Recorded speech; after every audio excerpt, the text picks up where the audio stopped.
the first item on the agenda is the 219 South Aberdeen Ave. Would someone like to come forward and talk about it? Hello. Hello there. So I'm supposed to spread this out? Is that what we do? Yeah. And it shows on that screen in case you're, yeah.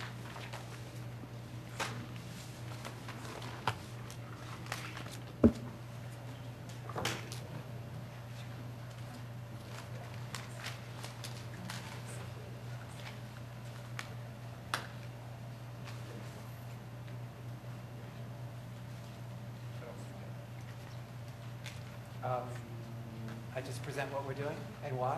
Just tell us a little bit about it, yep. Jay and Tina Von Chernow. Sir, speaking to the microphone, please.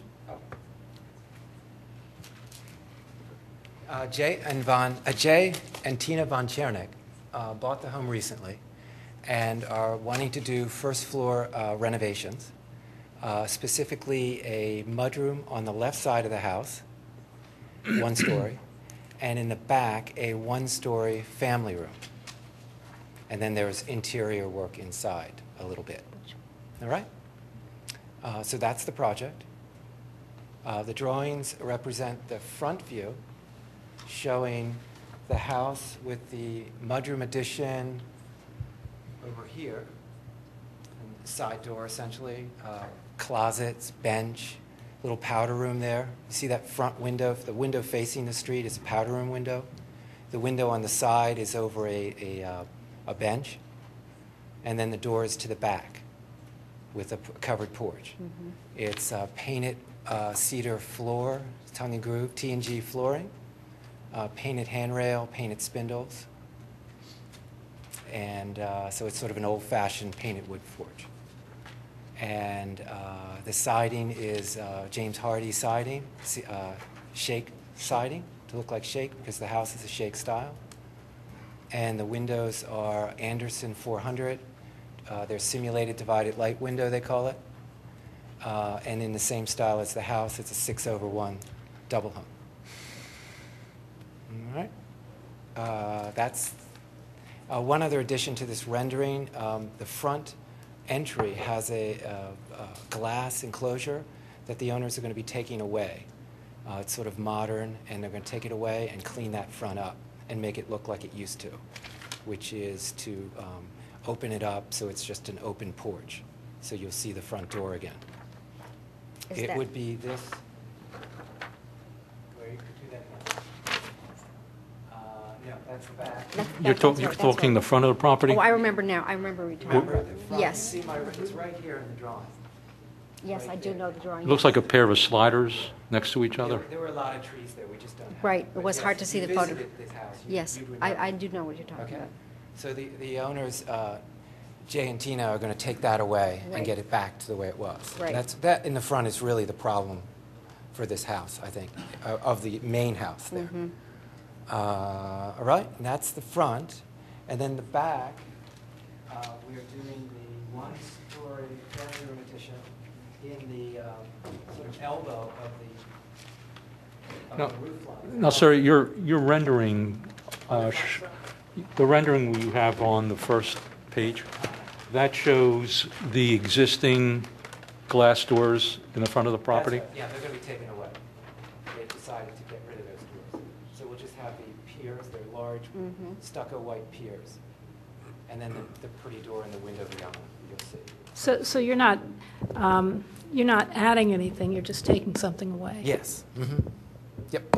If you saw this, you'd want to take it away. Yeah, I've seen it. It wasn't original. I can never understand. Yes. It looked like the back of the house or something. Yes. Yeah, it was a post Yes. Yeah. It was done right. So are you adding like a central door, or exactly what are you doing to the front? Well, on the floor plan, you can see right here the main entry door, and where it says existing porch. Mm-hmm. So that is now going to get opened up. So you'll see the main entry door and the window to the right of the door now. That's all. Okay. It's existing, he's not doing anything. He's just taking the glass off. Right.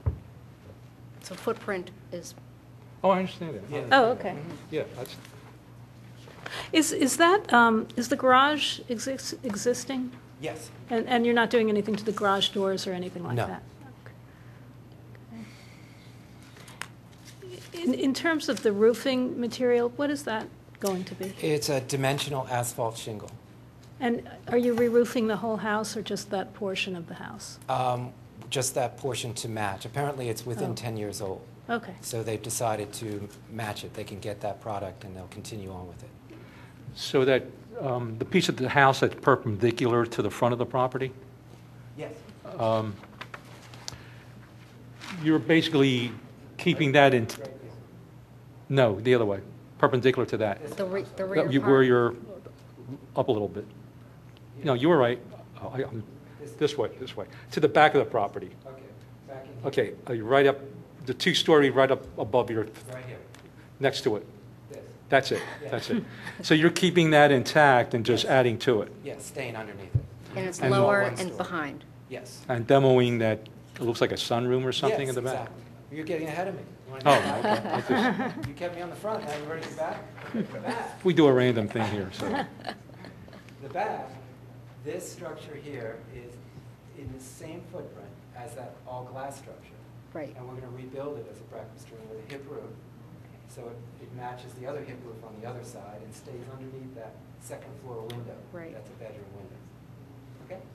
And then this is in the sort of elbow, right here is the one-story family room with a roof that stays under the windows on the second floor. And that also has a siding product. And then we have a wood deck there off of that. Right. I had a question. It says new covered porch, wood railing, and metal spindles, paint rails. That was on, when you're talking about the new covered porch. That's this off of the mudroom? Yeah. Right. But are the metal spindles to match anything that's existing, or you're just doing that? Yeah, no. That's an error in the specification. Oh, is it? Okay. Brian Cox is the builder, so he's Oh, also hi. involved with it. Are you reading that from the specification Yeah. on your side? Yes. You have a specification. Yes.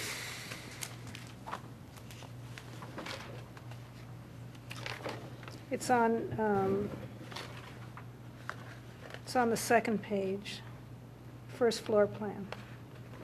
What is it, second page? Second page, it says new covered porch, wood railing and metal spindles, paint rails. Yes, that's an error on my part. Oh, okay, It there'll is be, a metal spindles, it would be wood, okay, like 1.5 by 1.5 wood spindles. right, okay. Just out of curiosity, the porch from the rear that looks interesting, is it 60s? Like, where would you date that?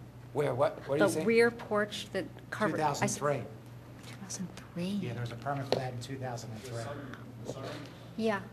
The I patio don't know why it enclosure? looked, yeah, I guess that's Yeah, what there it was a was. permit for It that just in looks. 2003. I like what you're doing. The Florida room. It's a great house, I mean, It is. really, it's a great house, and it's nice that you're doing, sort of bringing it back to, you know, the original look on the outside, on the front, rather, on the front facade. I think it's such a, from that period anyway, it's such a, what's the word I want to use, complex form to begin with, and what you're adding to, which is wonderfully bringing it into this century, but it's not look at like, oh no, what's happening here? It's a very complex shape, I guess is what I'm saying. So you're adding, Good. you're Yeah. encouraging that in a nice way. And I think the fact that you really can't see the back from the road at all is, you know, I think what you're doing is in terms of the, you know, you're leaving the gambrel roof and you're leaving the upper story windows. So I really don't think it's changing the feel of the house. And since it's not visible from any public view, I think what you're doing is a nice, sensitive job. Great. Thank you. Well, let's go get a martini then. There might be kids watching. Forget the martini. Shirley Temple. Is there any public comments? Anyone else would like to mention anything?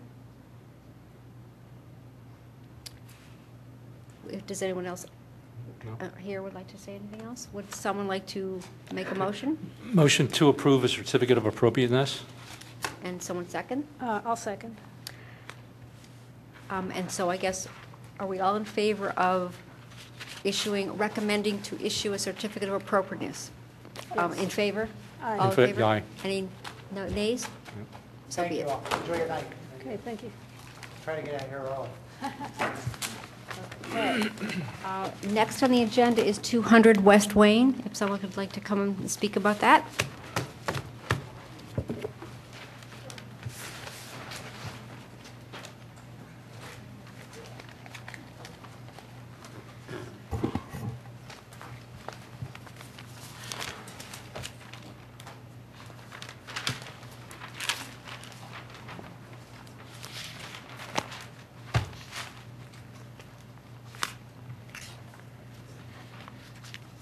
Good evening. I'm Matt Paolino from 200 West Wayne, the owner of the property.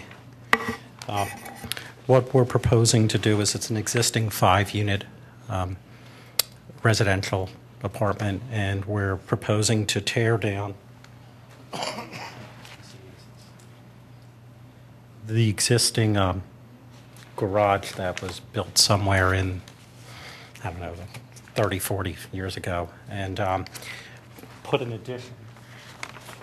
addition on the property that conforms.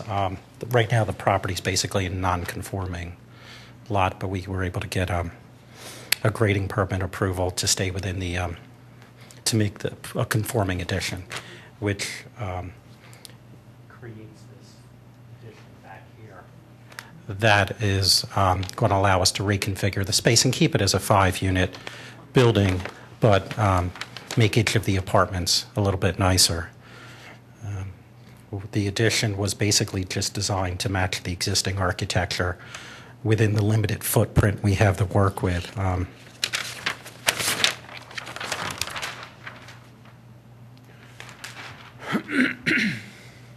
If you look at the grading plan, our available building envelope is basically just about a foot or so beyond our addition. So we kept it within the available building envelope and just used it to add a little more space to each of the units and knock down that existing lean-to type structure that was sort of falling down.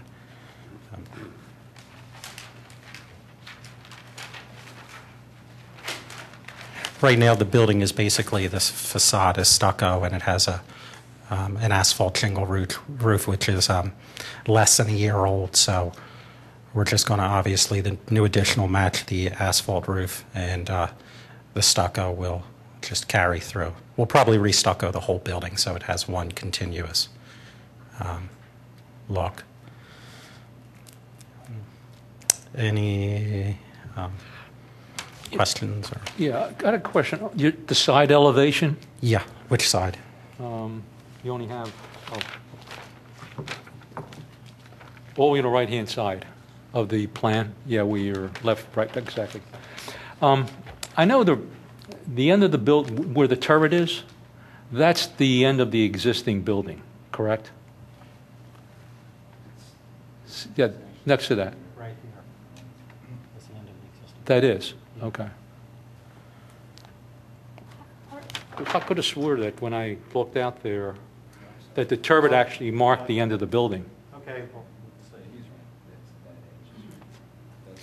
Okay, the architect changes, and you're correct. Okay, so that little piece, that's at the third floor level. That's the stair tower and the elevator that goes up to the third floor. But that doesn't show in the, it doesn't show in the other side elevation. That's what was, You're absolutely right. That's incorrect. He only I see gave what me you're saying. 15 I see what minutes you're saying. to go. Yeah, right. Yeah. We're in the process of developing the wing to match main structure.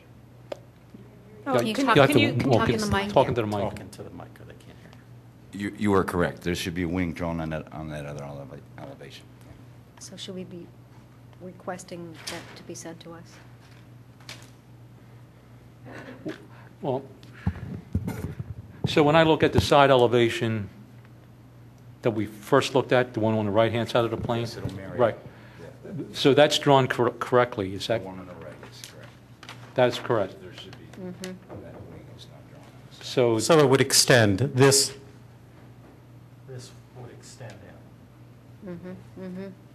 I mean, Not in the It'd be foreground. wider. It's recessed back. it's recessed, yeah, it's recessed back probably It's 16 feet. So the 16 feet exi- from the main. so the facade of the existing building is Wouldn't still be there? affected. That's Yeah. correct. But that extra with the elevator thing is Is pushed recessed back. That's correct. Yeah, basically, most of the addition takes place within the confines of where this old structure was. Speak in the microphone, please, sir. That addition would, that missing piece you're talking about would be way back here. Yeah. Does the addition have a mansard roof also? It looks like. Yes, the addition basically was designed to match it as So close same as it slope, could. give or Yeah. take, and same, We're trying to complement. We were trying to just really extend all of the existing. that's good. And what about the cornice underneath with the brackets? Right, it shows brackets to that, match. marry up, yeah. We didn't take it all the way up as tall as the existing building. Yeah. We stepped it back down because of the grade. Could you speak into the mic, please? We chose not to take it as tall as the existing building. The wing that we're proposing is a story lower than the main building. And it's a banked site, so Wedding cake's down, yeah. But that tower looks like it's the same, that's the same level as the existing. Where the elevator is, yes, Yeah. this piece here will be up, so the elevator could go up as high as the top floor. Right. For this, the second means of egress required that I get a stair tower and an elevator all the way up. For a So- second way out of the upper level apartment unit. Yeah. So is that, on the plan, it's that little box? Would be right here on the one That's the elevator, elevation. Where is it in the plan? It's, right in here. yeah, if you Oh, see the back stair, there's a main stair in the front. oh, I see, okay. And then there's a secondary stair tower in the back. yes. So it sits back from the facade a little bit. Yes. It's not on the Correct. same It plane, it's doesn't- a little bit it's back. back. It's in. Yeah. I had a question. In terms of the facade with the garage doors, you're not putting any stone there, are you, to continue the banding? Is that just stucco coming all the way down? That's stucco coming all the way down, correct. And if you, when you take off these garages, then will that expose stone, or do you know what's in there behind the existing garage? No, I don't.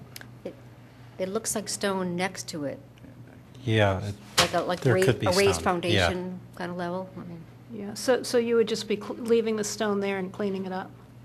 well, the- on the backside, we'll actually be building, the only place where the old stone will be exposed, we're sort of building, is where our addition's going to start. So in other words, this is where where we would expose that stone you're, I guess, referring to, but we're Yeah. going to be building behind it. The Yeah. addition will cover that. is Yes, what the you're saying, addition would right. cover Yeah, that. But the stone on that facade, on the facade facing Bloomingdale, Okay, when the garage is taken down, there's probably stone behind that. Do you think? I think she's referring to that. well, this stone would remain, we're not, Yeah. Okay, Yeah. that's what my question is. yeah, we're only working, there would be approximately 16 foot of stone Right. that would still remain. And so it looks like you're taking the fire escapes off. That's correct. Okay. Should- And then what are you doing in terms of the windows? We're going to match the existing windows. Most of them, they've been replaced along the way. There's a Mod Podge of windows. The building was basically a slum until before we purchased it. It was really marginally habitable, and over the years, it had sort of an absentee owner. And although she lived right next door, she really did nothing to the building for at least 20, 30, maybe longer years. So there were windows replaced along the way. Those that were replaced with like a replacement window. There are some existing windows. Even some of the existing windows aren't uniform with respect to the grid pattern. Some have a center mullion, some have none. So which pattern are you? We were actually going to consider replacing most of the windows to try to get a uniform look. If we do a replacement window, we would probably put the center mullion in. So it'd be 2/2? Or It would be 2/1. Yeah. Oh, 2/1. Which it looks Is like, what the few that have them are I was going to 2/1s. say, it looks like one of the original-ish Yeah. is 2/1. To the extent there are some, they're 2/1s. I think that's a good look. And then will they be, what type of, will they be with a interior mullion or? They would typically, we use a simulated divided light window quite often. Yeah, so it'll have an exterior mullion and an interior mullion. Yeah. I mean, I'm really asking this for the new addition. Right. Since we don't really have jurisdiction over Sure. the existing building, but you know. Okay. And what kind of garage doors are you putting on? We were probably just going to put a wooden solid panel door, and the opening was going to be arched. So On the side of the building, it wouldn't paint it. I'm sorry. Go ahead. I'm sorry. on the side of the building, you have that basement level entrance. Right now, there's like an overhang. It's kind of semi-enclosed. Yeah. You're getting rid of all of that, I presume? Well, it's You know, the one at the basement level next to the bay window. It's in really poor shape. I don't know that it's salvageable. If you were out there, you probably would have seen it's sort of got a good little rack to it. Oh, I'm not saying Yeah, to no, save it because it looks like somebody just hobbed that thing together Yeah, it's sometime in the past. It sort of needs to go. I don't even think it would be salvageable if you wanted to keep it. It's Well, it doesn't do anything good No. to the building. yeah. So we were going to lose I it. did have a question on the new addition, Yeah. and it's basically regarding the windows, the types of windows, Yeah. and just putting single windows in would almost make this place look institutional. And I have to compliment you that at least you're changing some of the windows to break up the monotony. So just the arched window in the middle. But the problem is, like, there's no coherence. You know. I'm not sure I understand what you mean. Well, it seems like you got a double window on the second floor on one side, a double window on the roof, and then a double dormer on the roof, and then next to it, two single dormers. You know, if you were matching the rest of the house, you'd probably go with a single Well- window dormer. I do think. Well, that might have been for space. Let's look at which one you're talking about here. That's your third level where there's a big Third bedroom. level. It would be the. It would be this. Yeah. Yeah. Yeah. They could, That could go to a single. I mean, it's we thought it looked better. I was for going the to say, room itself to have a double window. Yeah. to validate a bit, or just make another opinion here, I think the original house does have a variety of a few bay windows, some doubles and singles, but within keeping mostly singles. But so I kind of like that you're keeping that variety. Fullest function. But I mean, Yeah, I do too. My only question, I guess, in terms of the addition with the windows is, it looks like there's an arched window on, Yeah. Right here. yeah.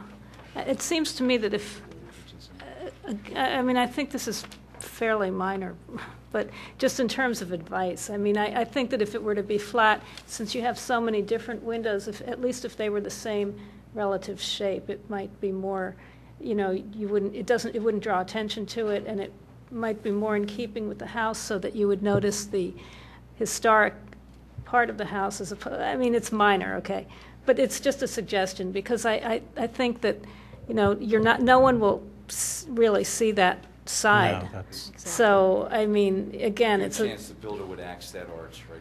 yeah, I mean, I just don't think I don't think there's any precedent for it, really, in the rest of the house. It probably should be square top casement because it's above a counter and it's hard to lift up a double hung above a counter, so Yeah. that's fine. we could make that just It's a, really minor. yeah, just match But, the other one. you know, and since it's on a side that no one sees, Yeah, again, Bloomingdale, it's, how about the Bloomingdale side where at the stair I had a little dormer?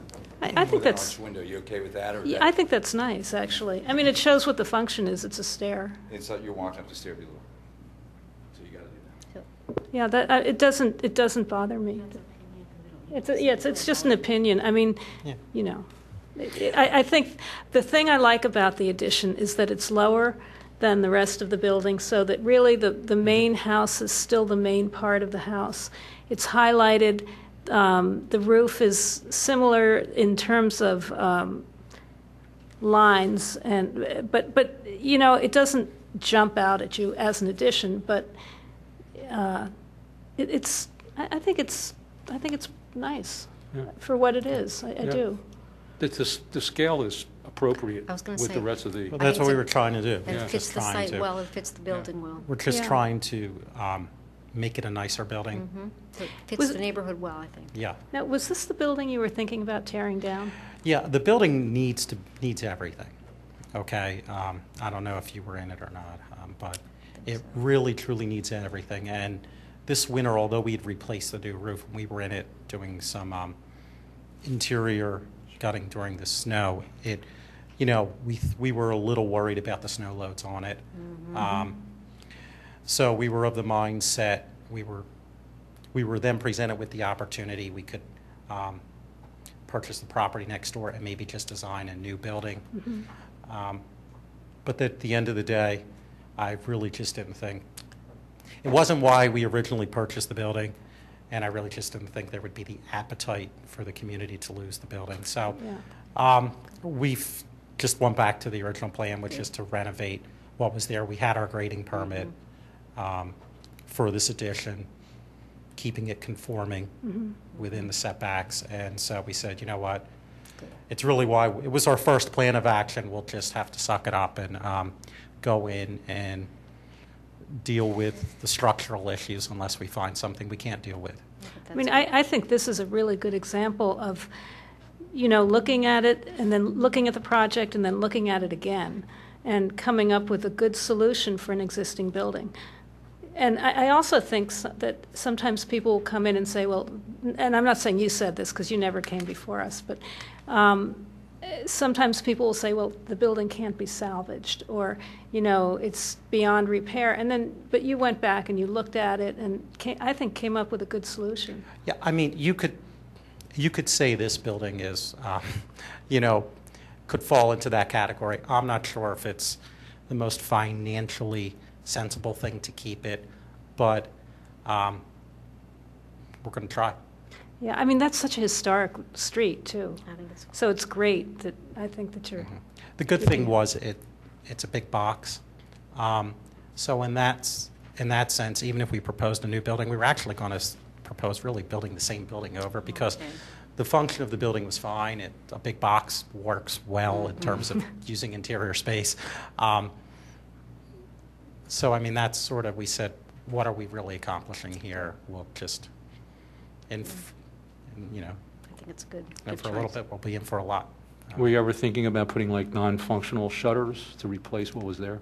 No, we weren't. I don't even know if are there any No, existing there's still some, there's some missing brackets hinges? that you could but, see, yeah. Quite frankly, wasn't thinking that. Yeah. But from an aesthetic standpoint, just on the old building, I mean, that'd be like awesome looking. In fact, you're Yeah. right on the corner and like a gateway for that entire area. What you will find is along the way things like that. If I think they would add to the building, you know, they would because you know I intend to keep the building, and of course, I live and work in Radnor pretty much, and you know, so I want the building to look nice. And if I can do something to the building that I think adds value, I will do that along the way. You know, Sounds good. but I wasn't. I wasn't thinking that up front. I don't know if it would look kind of busier if you would do them everywhere, or Not, probably just on the old building. just on the old piece. Yeah, I mean, Yeah, I could see yeah, it it could be getting really- really busy on the other. Oh, yeah, you wouldn't even, no, you wouldn't think about that. They'd be bumping into each other. That would make no sense. Yeah. Make no sense. Any other comments? No. Is there any public comments?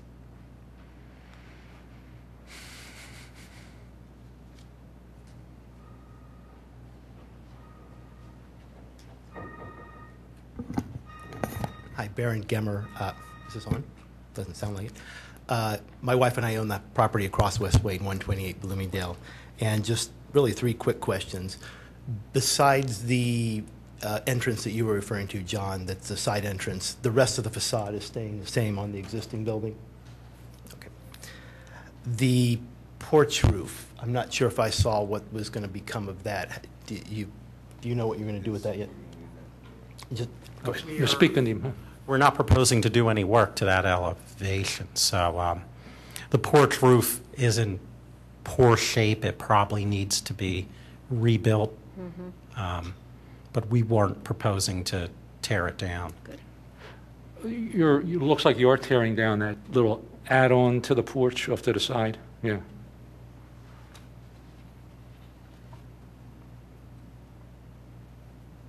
Right, right. Yeah, but that's almost down on its own, if you look at it. Right. But I think what you got there looks like the original porch. Yeah, I think it That is was the from the original original, porch. Yes. Last question on a roof, too. You had mentioned the mansard roof, which you had redone. I'll address it here and then turn around. The mansard roof was redone, and the intent was to continue that all the way around. Is that correct? Yeah, the intent is to match the roof. The roof is probably, I don't know, 6, 8 months old, so we were just going to match it. That's the comment I make on that is that's not the prettiest asphalt up there, and I don't think it. You might want to. I know that part of the roof is new, but I don't think it does the building justice, particularly with the other changes that are going to be done. That the plain old flat black asphalt. I don't know if you've been by the building, you've seen that, and I'm not sure that would be the most aesthetically pleasing or historic, all the way around there. Personally, when it was put up, I thought it was temporary, but obviously not. So if that's something that could be addressed, that would be appreciated. That's all I have. Thank you. Good, thank you. Thanks. Any other comments? Would someone like to make a motion? Motion to approve a certificate of appropriateness. A second. All in favor? All in favor? Aye. Aye. Any opposed? So be it. Or fainted. Thank you.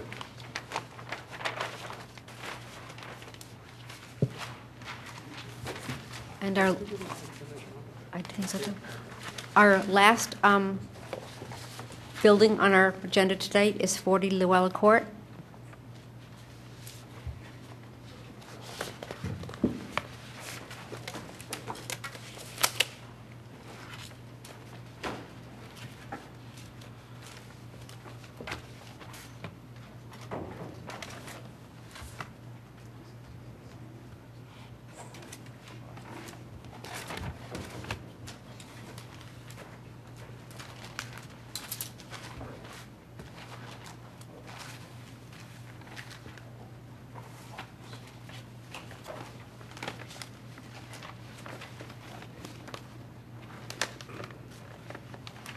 Good evening.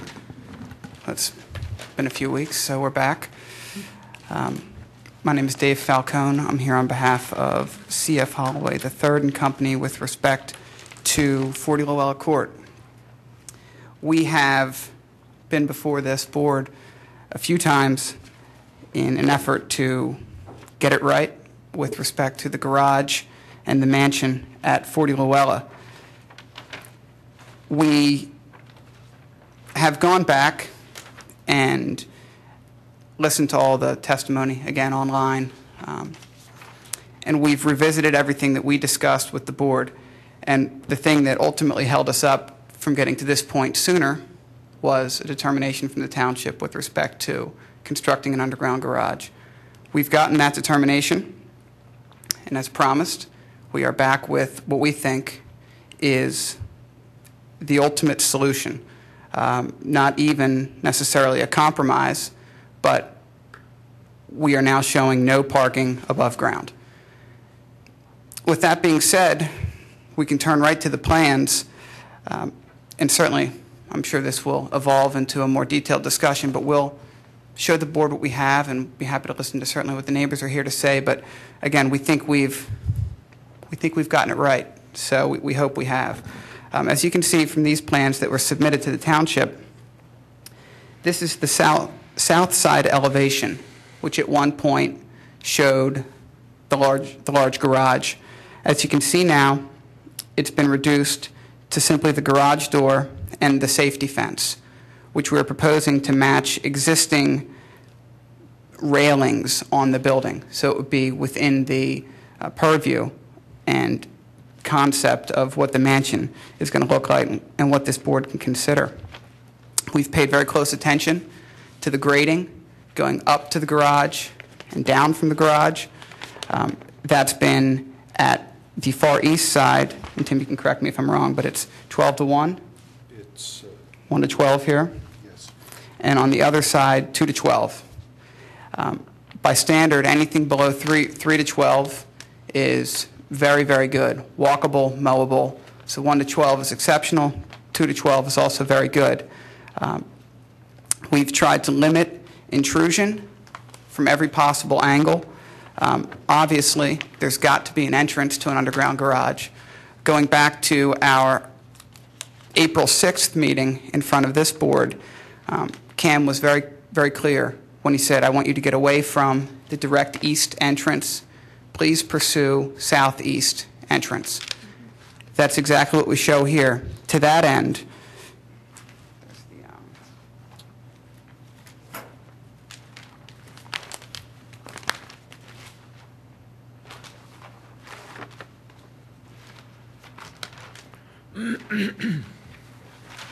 as you can see on the underground garage layout plan prepared by Chester Valley Engineers, we've sited the entrance to the garage directly across from existing driveways between two homes. We've spoken to both neighbors. The neighbor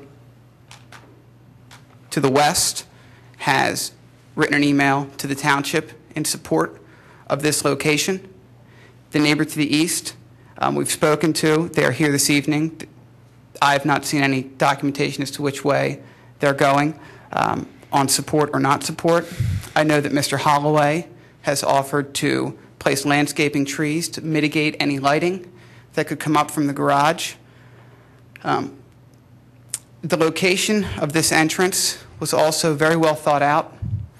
The way that the road slopes, it is at a low point.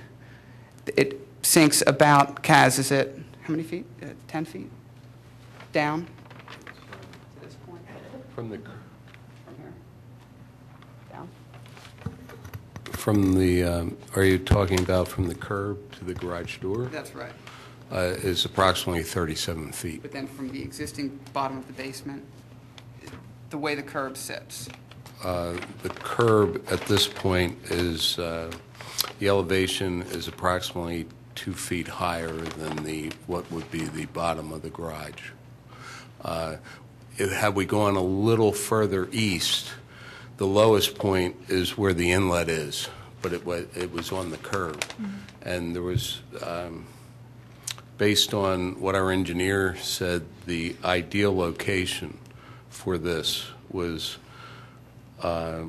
somewhere in that straight run because of sightline.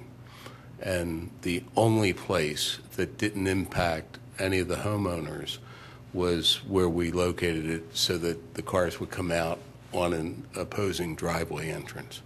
Once the car comes up, it's level with the road and can turn and have minimal impact with lights. It would also be important to note that where this entrance is, there is existing parking presently above ground, and there is existing impact from headlights. There's really no way, it would be dishonest to suggest there's any way to have no headlight impact and still park cars here. the best we can do is mitigate it to the best of our ability.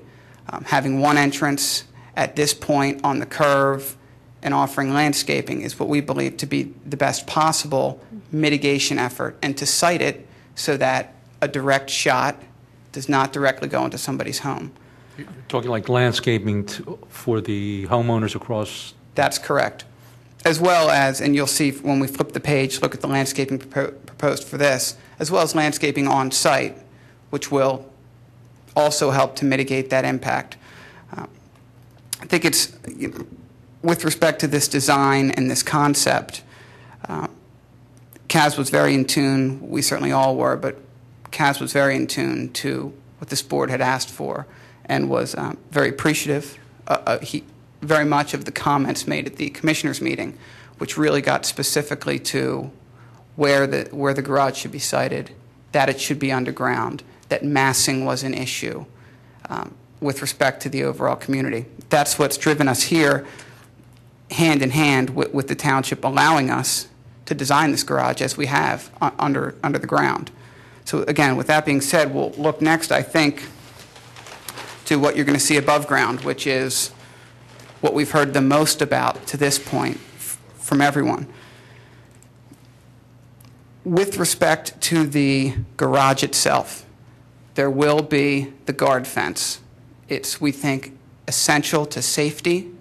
The design is, of course, tasteful in matching with what's going on with the mansion.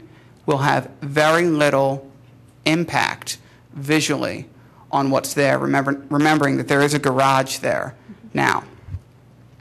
What you see on this plan here, prepared by Gordon Eady, is essentially landscaping and tree planting and what trees are going to be preserved, what cannot, and the green nature.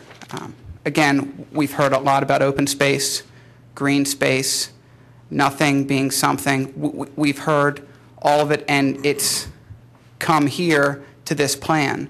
This is an open area with more trees and more green space.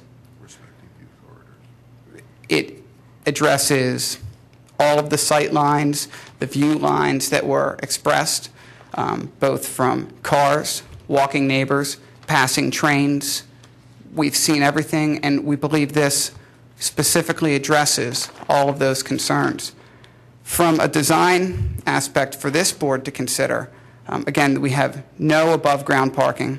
The only real installation above ground will be the fencing. And again, we propose to match that with the existing mansion, the guardrails on the mansion. We do have, on the east side of the mansion, a patio, which is going to allow for the building and the garage to connect. Beneath that will be a handicap accessible ramp as well as stairs. The patio will come off of the east of the building and be level with the ground, so there will be no steps down. It'll walk right into the grass. We envision a flagstone patio that can almost act as a welcome to the mansion. We'll have no visual impact for being above ground, no sight line change, and will be consistent with what's there now. I have a question. Sure. In terms of the trees that will be planted, what size do you put in? So we've gone actually to the Shade Tree Commission. We were at the Shade Tree Commission and presented this plan. There will be 11 trees removed and 18 planted in accordance with what the ordinance is requiring, what the shade tree has required for planting. The specifics I'm not sure of, but Kaz could probably, wasn't at the shade tree, so. Our landscape architect, Gordon Eady, is recommending 3 to 4 inch caliber London plane sycamore trees. The reason for that, they're very stately and they look attractive year-round. The bark, the variegated bark is very attractive during the winter, and they do very well in this climate.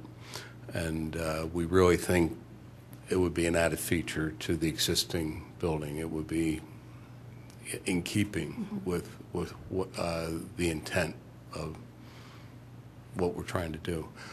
So even although we're only required to do 2.5 inch caliber, our plan is to do 3 to 4 inch caliber London plane, which will be approximately 16 to 18 feet high. In addition to that, we're showing Coosa dogwoods, which are very prevalent. They're at St. Mary's Church. The reason they're recommending Coosa dogwoods is they hold their flowers much longer than regular dogwood trees.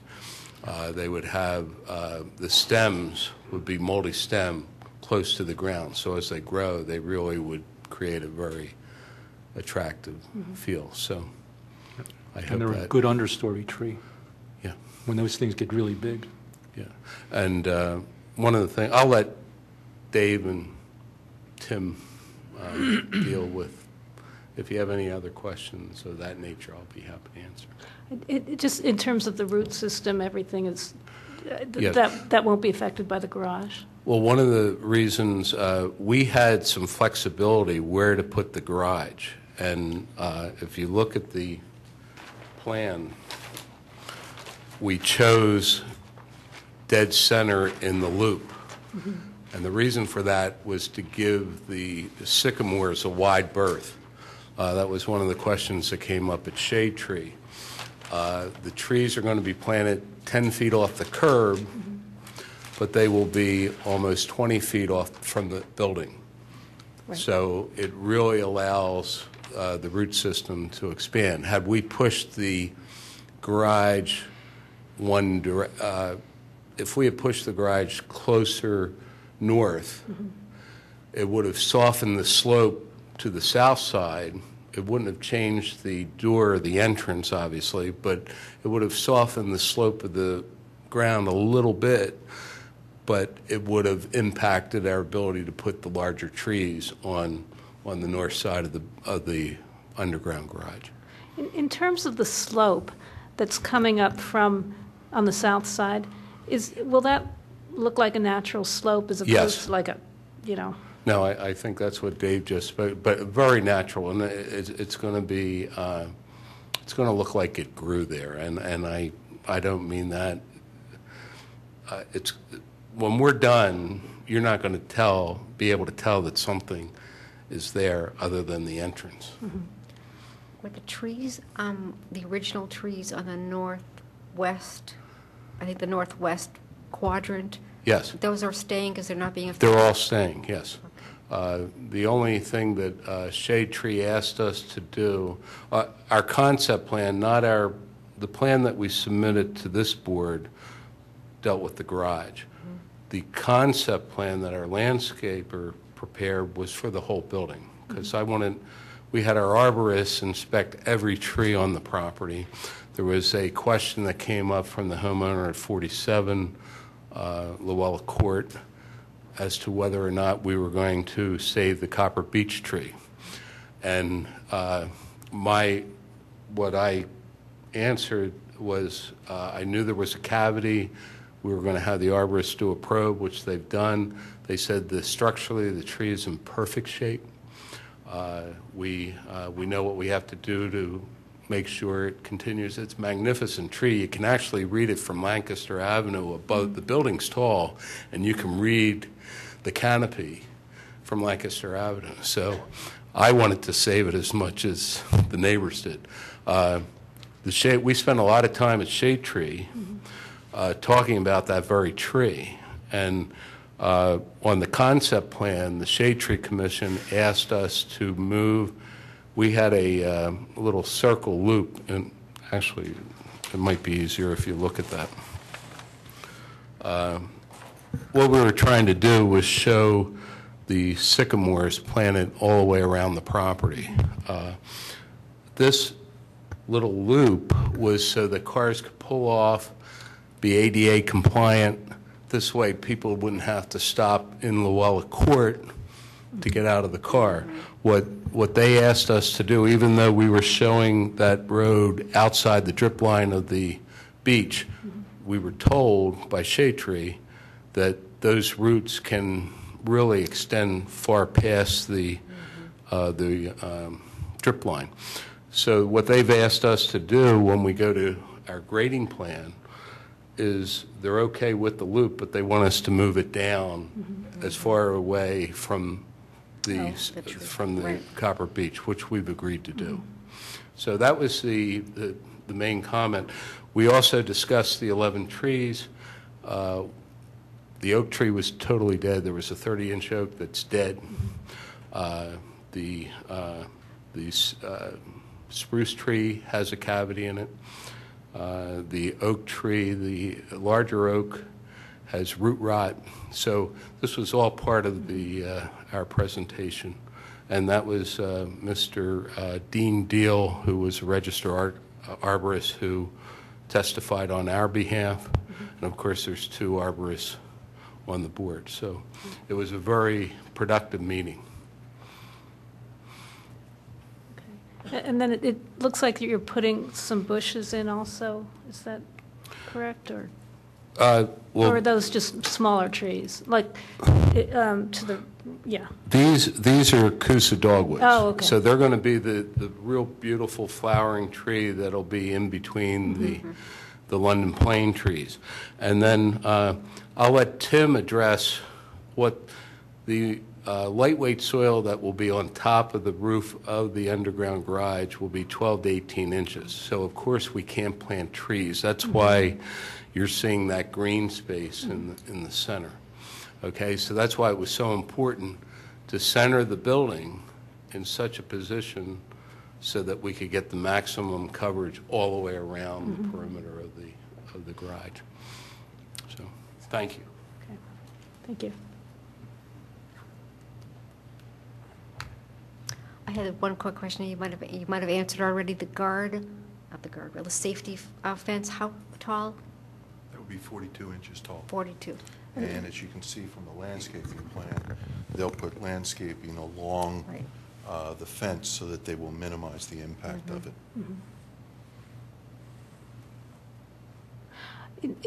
I have a question about the building itself. In one of the previous submissions, it looked like you were taking the rear porch, you were doing something to the rear porch. Is that, on the north side, is that now staying, or?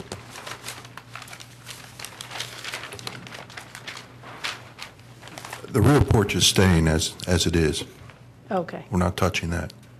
We will probably make it so that when the cars pull up, that they'll have wheelchair accessibility from the drive into the lobby area there. But the porch itself is going to remain. Okay. So you're not removing anything from the house? No. From the original house? No. The footprint is intact? Yes. Okay. The west side, the stairs that are going up to that side, they will be removed, and the reason for that is currently an entrance for 6 units. That wing does not open into the main part of the house. The way, when it was expanded to 25 apartments, that wing was, you have 2 sets of steps. You have fire steps that empty into the basement and come up. In fact, I can show it on the site plan.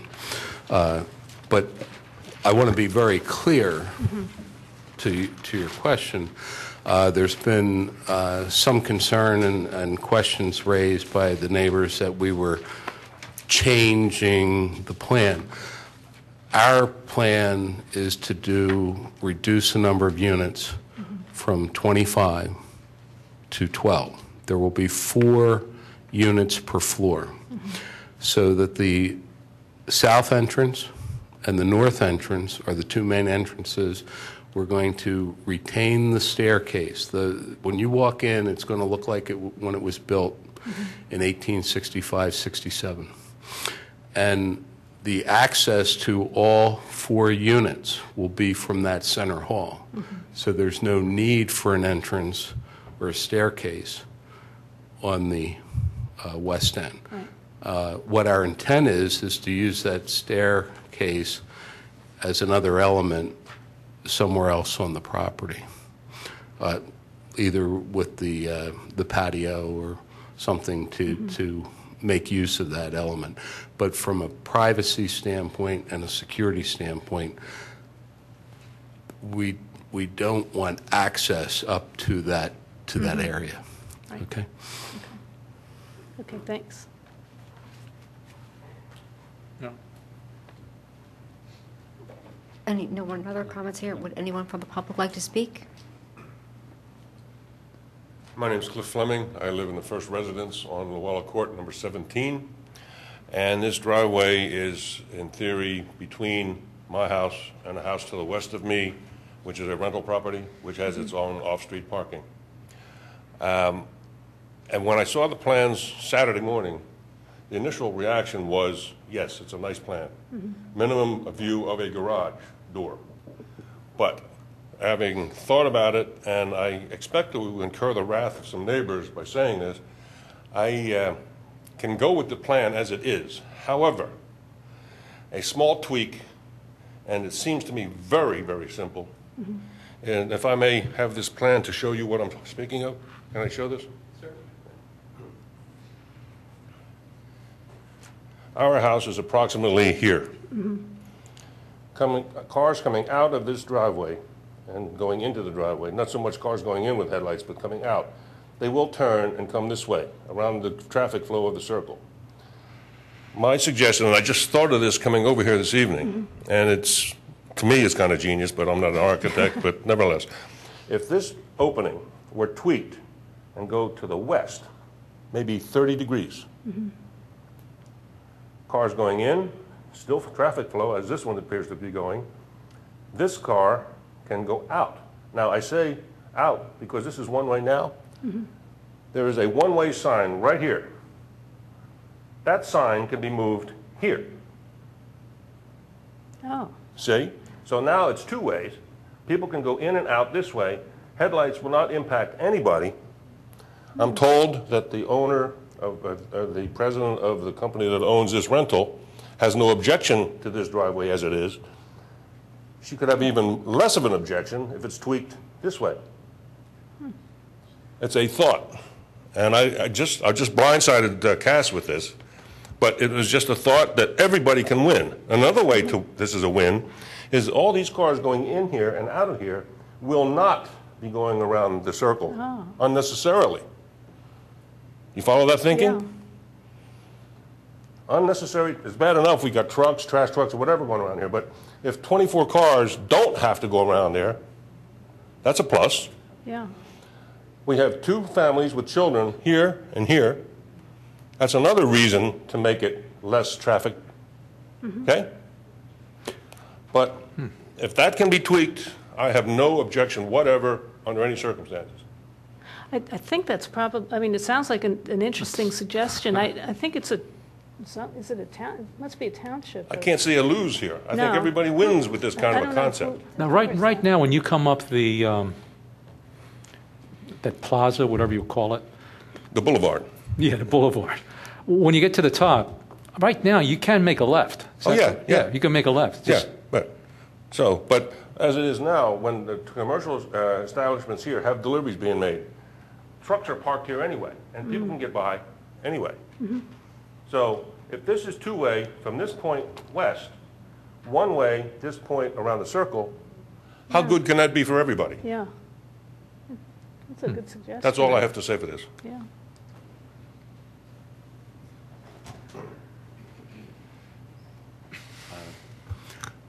I don't consider it being blindsided. But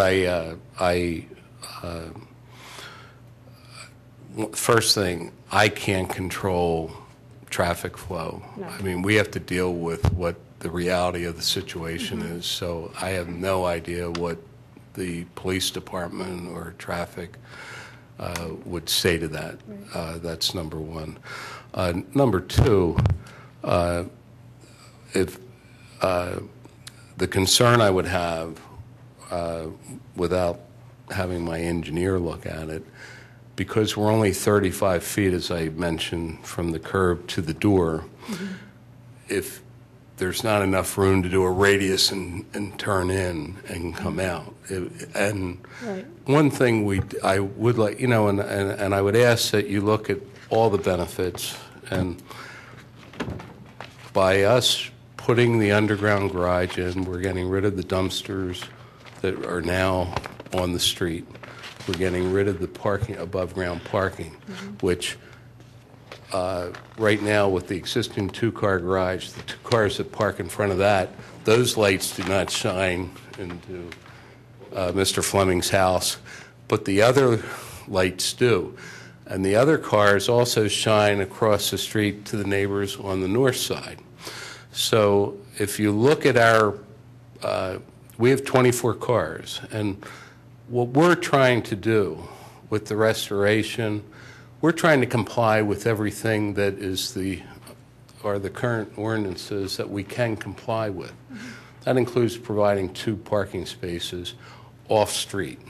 That does not exist right now. There's 19 spaces. That means for 25 units, the other cars, some of the residents have 2 cars, and they park on the street.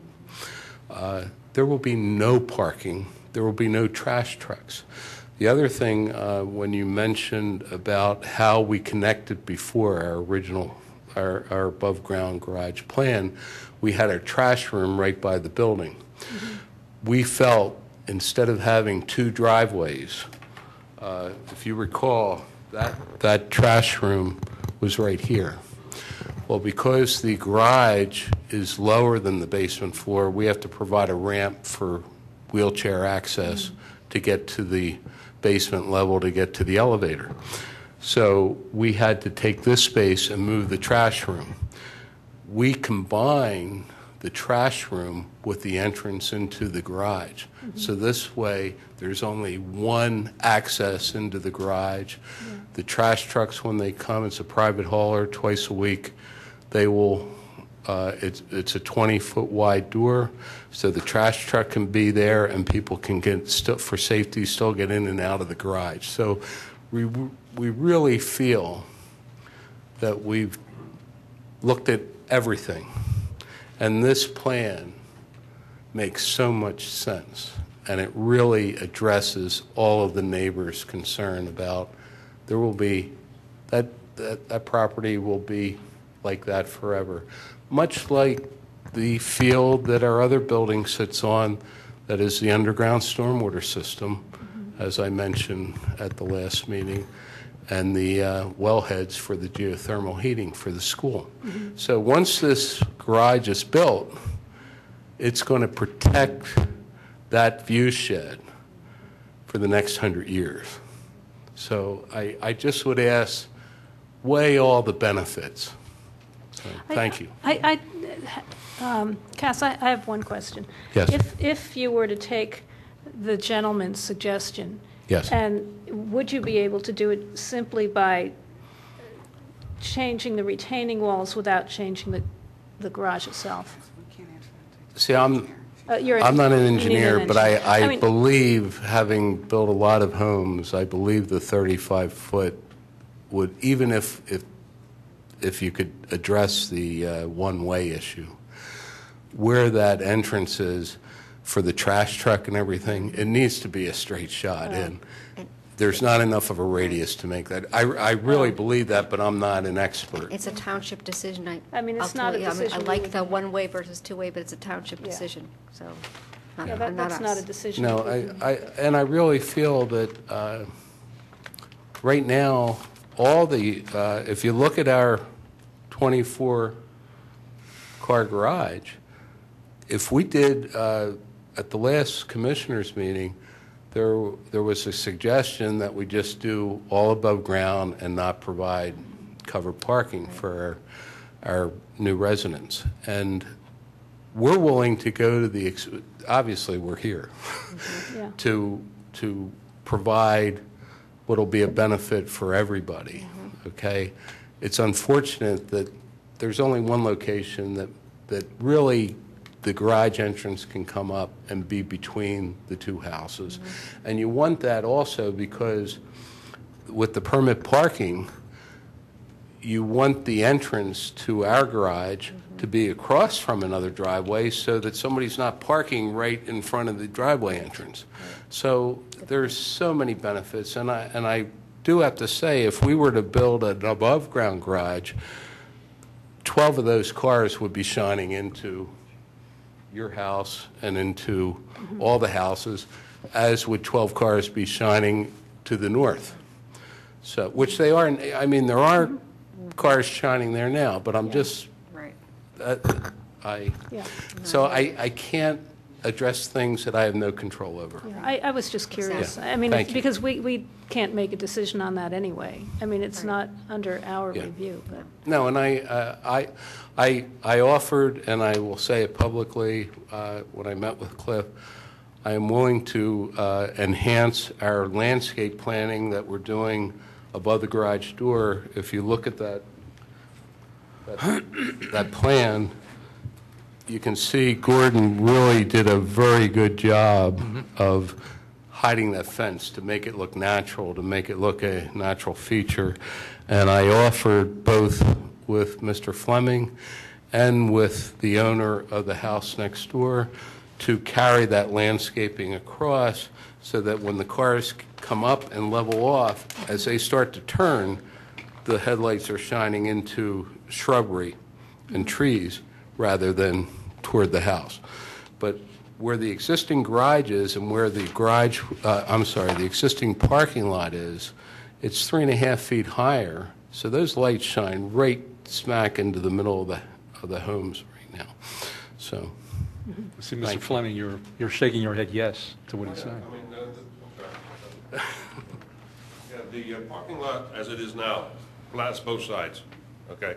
And I don't object to the underground parking. It's just, if he doesn't have to put plantings on our property, that's fine with us too, because we could rather look out further than just look at the back of some bushes that are maybe 30 feet from our front door.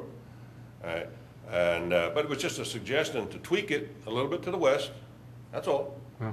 All right, and everybody could win, nobody has to go around the circle. Again, I'll reiterate, it's a win-win-win-win, win-win-win-win-win, okay? Yeah. It's a very good idea.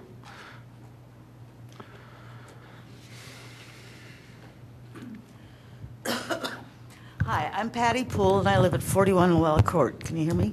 Yes. Okay, okay. I know that you proposed or gave Cass the idea of an underground garage, but in my experience, and I am an engineer by education, that underground garage construction for an existing historical structure poses many more problems than, say, an underground garage built on a new site.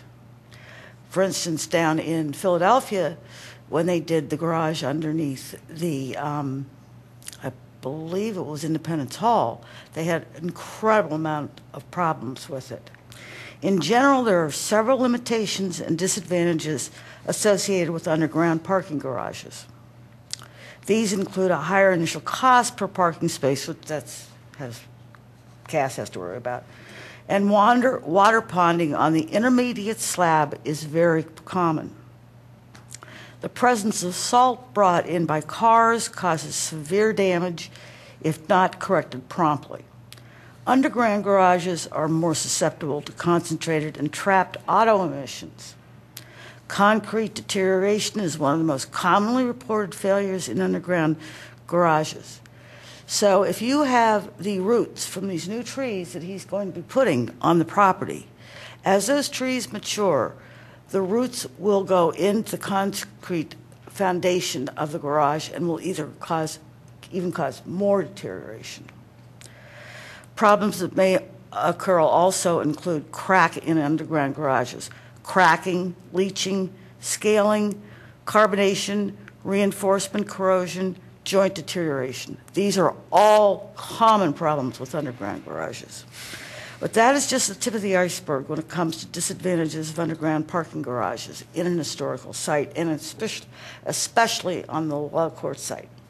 The impervious surfaces inside the garage collect particulate matter from the atmosphere, nitrogen oxide from car exhaust, rubber particles from tires, debris from brake systems, phosphates from residential fertilizers, and dozens of other pollutants.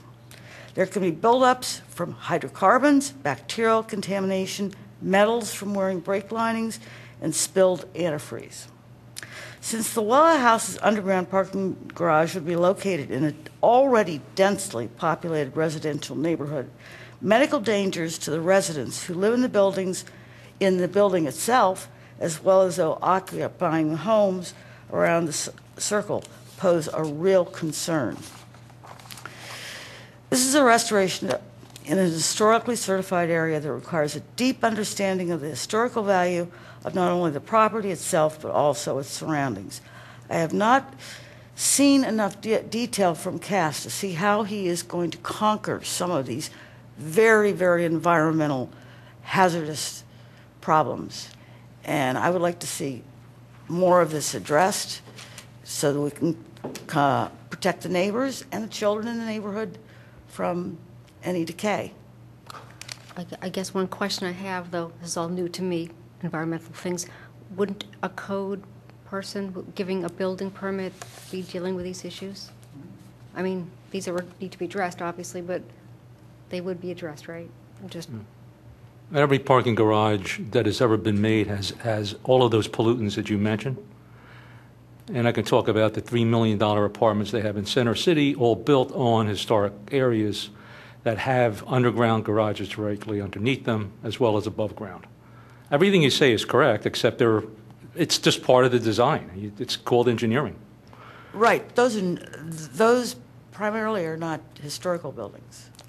They're built next to historical buildings They're built downtown. next to historical and buildings. some on top, like the new one on 18th Street, right below. I'm talking about Rittenhouse Square.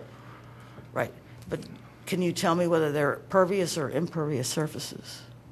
Yeah, you have to They're know what the underground makeup, garages. you need to know the makeup of the materials being used to build the garages. One thing I know about Center City is that the soil's there. The reason you don't really have really tall buildings is a lot of Center City doesn't have the bedrock to really put up really tall structures.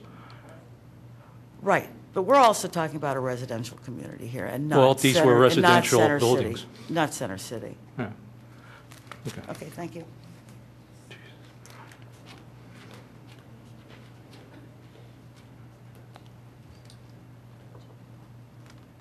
My name is Susan Bowers, and I live in the mansion. I think Cass's plan is wonderful for the 12 people that would be possibly buying these condominiums, but I think it's a disaster for the people that live in Wayne and the people that live around this court. And I think this board is responsible to those people. And I'd just like to make just a quick few comments on that statement. To quote an article in the April 24th, 2011 issue of the Mainline Suburban Life, Luella Mansion is the most important building in Wayne. So if we take that to be somewhat true, I think we should think more about what could be done with this building. So far, I believe that the only option for the use of this valuable asset that has been allowed to be even looked at was the 12 luxury condos and the 24 garages proffered by Mr. Springler, one of Radnor's commissioners for C.F. Holloway. No other interested parties have been able to come forth and say what they would do with this building given the chance. And they won't be able to do that until this particular thing apparently has been ruled on. The people of Wayne, the residents of Wayne, have not been able to realize what is happening with this building. It's happened so fast, and it was done somewhat, I think, underhandedly by not even putting it on the open market or talking about it to anyone. And so the residents of Wayne have not had the opportunity to offer ideas and possibly even offer funds for... Ma'am, in this case, the application is only concerned with the parking garage. We are not discussing the main building. Well, on the you last said time this- when you talked, you were correct that the main building was on the, but not on this time. So we'd like to concerns regarding the parking okay. garage is what we're talking about today. Then tell me when we can talk about the mansion before this is approved. Whenever Because that hearings. is your main thing. Here's, you know, if you read your main premise here, the 178.3 intent of the ordinance for Harb says, this chapter is enacted for the purpose of protecting historic areas located within Radnor Township. And But ma'am, they are not here to talk about the main building. when they're demoing anything on the new building, the old building, then they'll probably come in with an application regarding that. That's wrong. Can I- That's wrong. I- We're I talking see about something 40 here. Llewellyn Court. Maybe I'm coming from a third place, but certainly the entire site is what Yes. we're looking at. I Yes. understand that, and each piece reflects or has an effect on each piece. Right. But I do feel, I'm not even sure how to say this, but we are here to look at a plan that has come forward, and that's what we do. We can't say, no, we want to see something else come forward. Right, but That's the not our plan choice. is for the whole property. Right, but what I guess I'm saying is it's private property, and when someone chooses to buy it, or option to buy, they develop a plan, and that's the plan we see. And if there's 15 other different options, different choices of what this could be, wouldn't this be amazing if it's a fill in the blank? That's really not our jurisdiction. I hear what you're saying. What and about so- the property rights, for instance, of the people that live around this court? Are they valuable? I thought you said that they were, to you last time we had this They are. talk, that they were valuable. As They well are. as the They- owner of they the property. certainly Right, are. so we have 20 homeowners that live around this property. We have the mansion owner, and we have someone like me who is a renter who really has no rights, but, and I understand that. But they would all be severely impacted if this plan goes through. The owners of these houses might experience the loss of their property. They will experience danger from the construction and loss of peace of mind while all this goes on, among other things. I mean, it will ruin this community. This is a middle-class, quiet little community that we're going to put 12 condominiums in for rich people that we don't even know if they're going to buy. But you know, that's not the purpose of the Harb, though. We can't rule on that. I mean, what you're saying may be true, but we can only look at buildings that are either, that have new construction, demolition, Well, the site. We can't look at use, I guess, is what you're well, saying. I'm just going to yeah. quote your ordinance here, if I may. This chapter is enacted for the purpose of protecting historic areas located within Radnor Township, identified as Radnor Historic Districts, of which there are really only 3, I believe, one of which is the Llewellyn Court. Are they changing the footprint of that building? Let me finish. Because that's what triggers Well, one let of the me Harb finish what issues. this ordinance We says. know the ordinance, ma'am. Well, Are they- apparently are- you don't, because I think this violates everything in this ordinance. No, it doesn't. Okay, you are to protect the historic districts of Wayne for the educational, cultural, economic, and general welfare of the public through preservation, protection, and regulation of buildings of historic interest or important within the districts. It is further the intent of this chapter to safeguard elements of architectural history through the districts which have been determined to be of historic significance. So this is the main premise of why this board Right. exists, and you're not even looking at any of it. But read further on what triggers the Harb involvement. And is it change to the footprint or demolition? Basically, Well, 25 words or less. Well, again, the structure that we all reviewed 2 different times we felt, our opinion was, we did feel the above-ground, long structure very much compromised the historic character and context, and we very much felt that was a very strong adverse effect. And I think Cass took that very seriously, and he's keeping all the view sheds for the whole district, not just for the building, but the district itself, and even further from the district. So I'm very pleased that character or that component of the history, which I think that intent you just read covers. So I feel like Well, no, the educational cultural thing, the school children will no longer be able to walk. No one will be able to walk on this property. They made it very clear that this will be private property, and the only people that will be able to use it are the 12 people that buy the condominiums. but that's again not. I hear what you're saying. And that's but not what this our- ordinance says you're to protect. This is private property. We can approve, or we can approve. This is we not are open trying space. to encourage the educational knowledge of the community about the building. When they see it, they can't literally walk in the door and say, "Let me see your inside," because that's private property. Well, they But- can't even walk up that boulevard anymore. They will not be able to walk up that boulevard and walk around The boulevard is not being. It's not being changed. I don't think that's. No, but it'll be private property, and so that's It's according private to property us. now. No. I don't- It's leased to the township. I think the township manages it, or. Yeah. Well, they They lease it manage for- it, but they won't own it. He'll own it. They don't own it now. They lease it from the owner. I hear what you're saying totally, but I don't know that this board has a voice here. And I agree Well, with I you. think they should. I think someone should. I think someone should care about what I'm saying. Someone should care about the people that live around this court. I think we and care. I think it's wrong that you don't care about it. Cass. Well, you know what, I don't there think, are plenty of other properties that you could develop, and it would not impact Wayne as adversely as it is. And frankly, if anybody looks at what's going on with the real estate market, houses, people don't want to buy houses or condominiums. They want apartments. I hear you totally, and I do think, for what's worth, the affordability, affordable housing issue is some very strong need for every community to look at, and I totally agree with you. And Wayne isn't somewhere looking else, at not it. right here, I'd love to talk to you about that. Well, okay. I'm serious. you know, I might make a suggestion. If you really do feel strongly about this ordinance, then I think that we should, as a board and as a township, we should get together and discuss our ordinance to see how we can make it stricter. To me, this ordinance, this plan violates the intent of the ordinance. I don't understand why it doesn't do that for you. Because all the educational value of this building will be not available to anyone in Wayne. I guess my interpretation of the word educational there, and I totally agree that it's part of this ordinance, is the educational knowledge people, any person walking by, driving by, seeing a photograph, gets from it. It's not a visitation education in my sense, because it's a private properties. I hear you would love the fact that would it be great for this building to be available for school children's tours? Well, Maybe it it would wouldn't be. only be great. It's one of the things that makes Wayne different from every other community. It's one of the reasons people come here to Wayne. It is. They like to walk around. They like to walk up that boulevard, Totally. around the property. And you know what?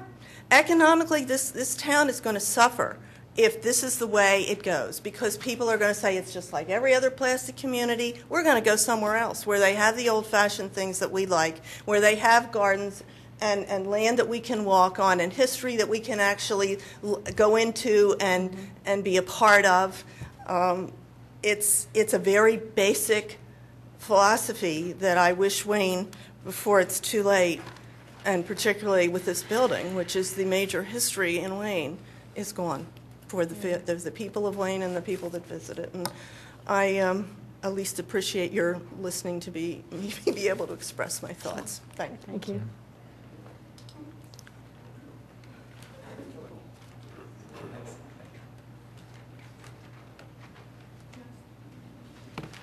Is there a connector for computer? I don't know if I want to unplug that. I forgot my adapter, so I'll just. I have a quick video of what the street lights or what the headlights of cars coming up from the parking garage would look like to our house, 17 Llewellyn Court. But without the adapter to show that, I guess I'll just bring it up to you to show you. Is that okay? So the positioning, can everyone hear me?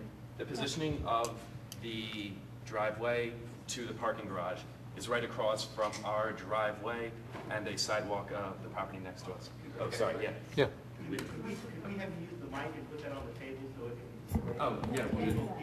Oh, no. Just turn that around. Okay. Put it on.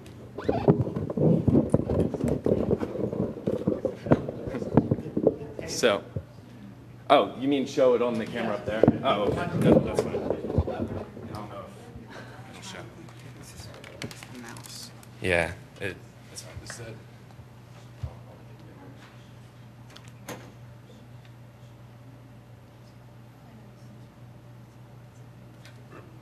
Does that show up? Move it over, yeah. There we go. So showing where the driveway to the garage would be is right across from our driveway at 17 Llewellyn Court and the sidewalk at 15 Llewellyn Court, an area where it'd be hard to landscape completely to protect the headlights coming up towards our property. So this video, I took the other day.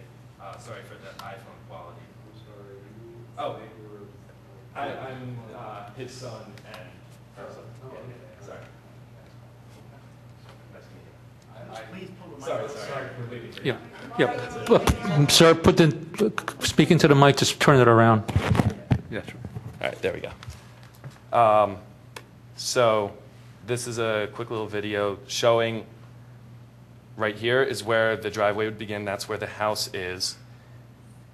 This goes down to about where cars, I'm assuming, would be coming up from there and turning around. You can see this is where cars would be exiting from our house and turning, and now it's at about street level for headlight for a car. So as you can see right about here, there's no way to landscape in front of our driveway to protect the lights from coming into our house.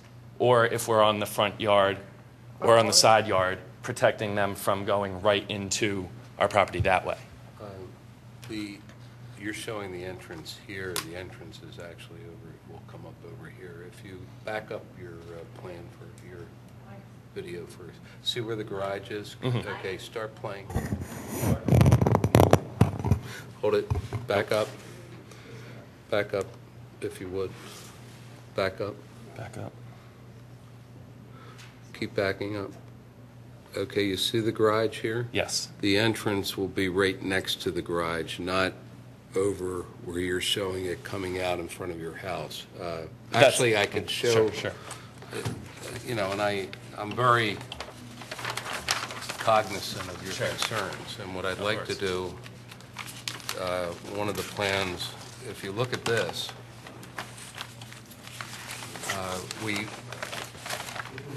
we had our engineers take the photograph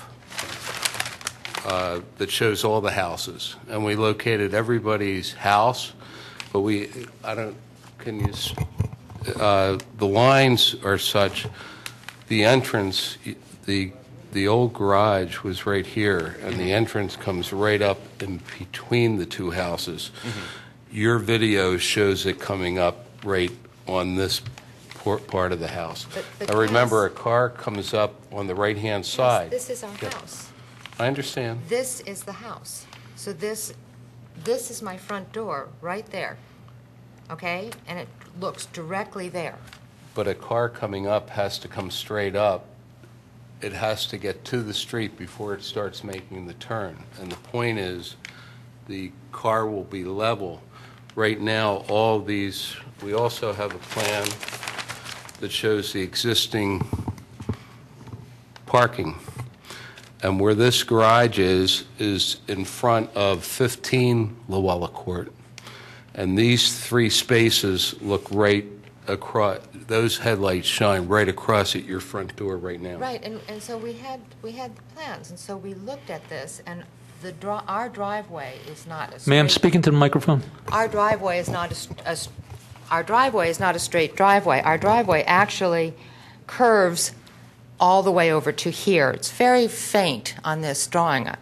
And so when we look out, there's nothing that you can plant in a driveway. That's the problem that we have with this. This is actually taken right from the photo. I mean, this is accurate. Our engineers, this is a survey that our engineers... Well, when I walk out, my front door, I mean, we stand at the front door. We look straight out at the driveway and this opening, and we were trying to figure out, well, what could we do if this is something that all of the neighbors would like, and the board would like, you know, what could we do, you know, to safeguard our property? And I don't see any way that we can landscape and not. Right now, what we're going to be looking at is a gaping hole. It's actually not a gaping hole. The garage door is set back 6 feet, Tim, from the overhang of the building. If you look at this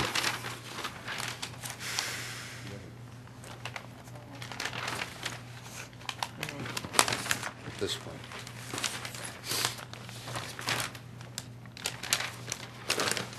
This is a blow-up of the structure, and this is the edge of the building where the fence will be, the door actually sits back 6 feet back under shadow. And the door, if you look at the elevation,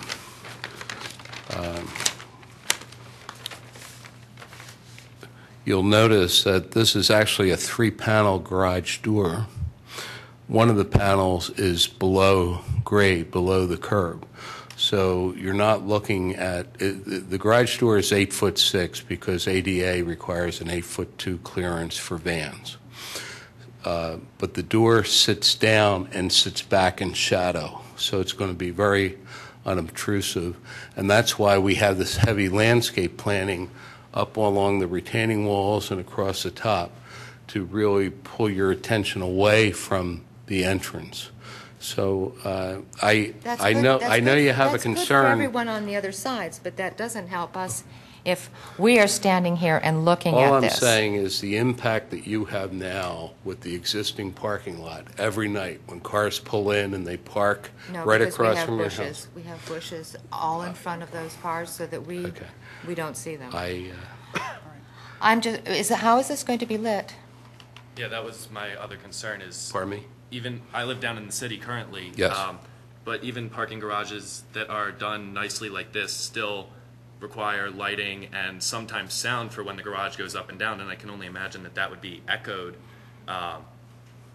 through the design of this, the sound would be echoed up towards us. I don't know specifically if there's a ordinance that would require a blind opening such as this for people turning down to have a sound emanating.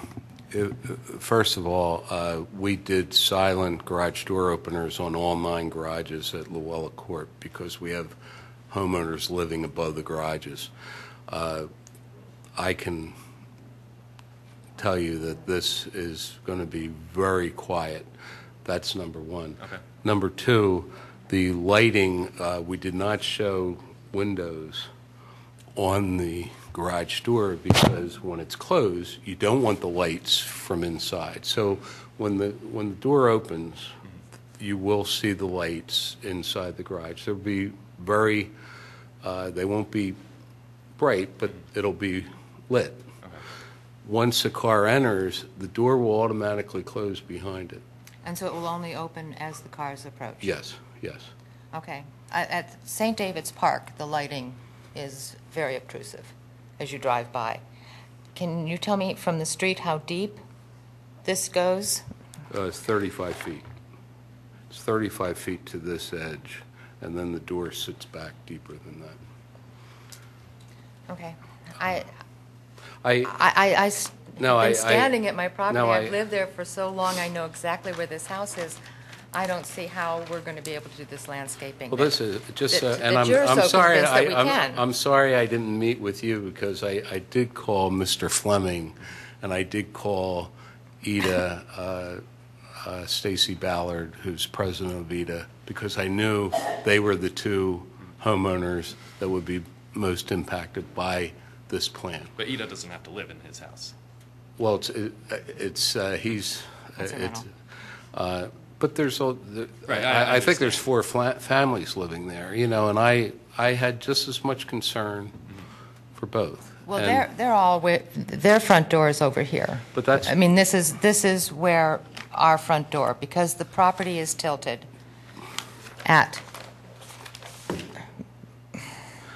Because the our cars coming out, the cars coming out actually come out closer to 15 because exiting the garage, they have to be hugging the right-hand side. Here's just a question, but Yes. I'm hearing what you're saying.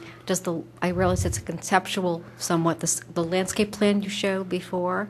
Yes. With new trees around it, do you think some of that will block from the angle you're talking about? No. You don't? No, once the car comes up and is level with the street, then the car will turn. So the lights, it's no different than any car traveling around the loop that hits lights. I That was hits just thinking, each house as they loop around at night. I was just picturing, again, You know, like if and- they're coming up the ramp, so the lights are high, and when the trees get bigger, I'm just trying to picture the angle that the the the new trees, I can't remember the names of them right now, at some point will shield, or maybe they'll be too high. Right. No, that won't. They'll be too high.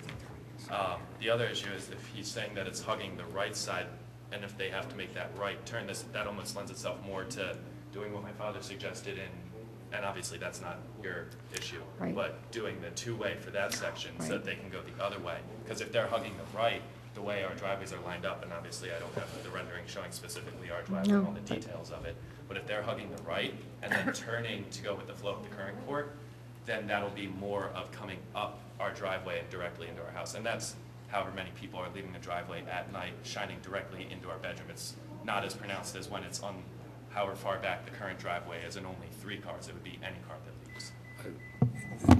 The only thing I would like to say from a practical standpoint, and I don't mean this to minimize your concern. Right. Most homeowners will come home, people that will be buying here will be parking. Either they've taken the train and they've come home and then they're going to walk into Wayne. There's going to be very few cars exiting. It's not like going to the office at night or, once they're home, it's pulling in. There will be no impact on you and no impact on any of the neighbors, anybody entering No, the garage. I understand entrances. And at night, the number of people who will go out at night, I think, is minimal to the number of people coming home at night in the parking lot, and all the lights are shining at all the cars. So we really were concerned about this. Right. No, I understand. Okay, and we located the entrance. We let where the entrance had to be dictate how we entered the garage. That's the only location that made sense, because when you look at the other properties, we had this area to work from, this straight run, and this was the only location in between the 2 houses that had the least impact on either house. So, is there no possibility to come in from further west at more of an angle? So, such as coming in this way. is there no way to design it to have that as an option? You could solve the problem very easily by what your father suggested. Right. Petitioning the township to move that one-way sign, that's all. And that would solve everything, Absolutely. And that's the way, and you can do it personally. I mean, Right. the homeowners can. well, I think if you remove the one-way sign, people coming out of the garage are still either going to go right or left. They're going to go whichever way they want. It's not like Yeah. cars, you're always going to have the right way loop all the way around. So if you were to, if the township allowed it to be two-way to the entrance of our drive, it still wouldn't solve your problem, because most cars would come out and they would turn right or left at whatever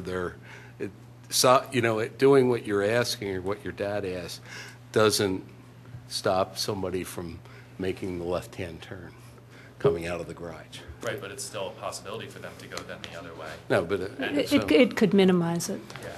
And as a landlord, or as the owner of the building, you can tell the condo owners that this is the preferred way that you exit. well, Well, I would like to thank you. I hope I do understand your concern. Right. I feel that it is minimum taking all the things into consideration. And we addressed it. So thank you. And it's a real pleasure. Thanks. Thank you. So,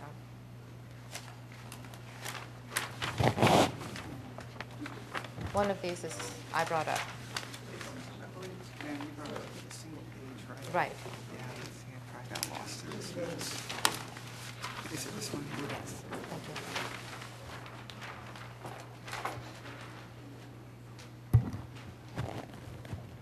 Hi, I'm Susan Byrne from Luella Court. I think I'm missing something, because I think through the course of the conversation, as different small features of the mansion have been described, it would indicate to me that The mansion is up for discussion. The whole point of this is that's the focal point of our district, and that the mansion should be included. And that's introduced with the discussion of demolishing the side steps. Yes?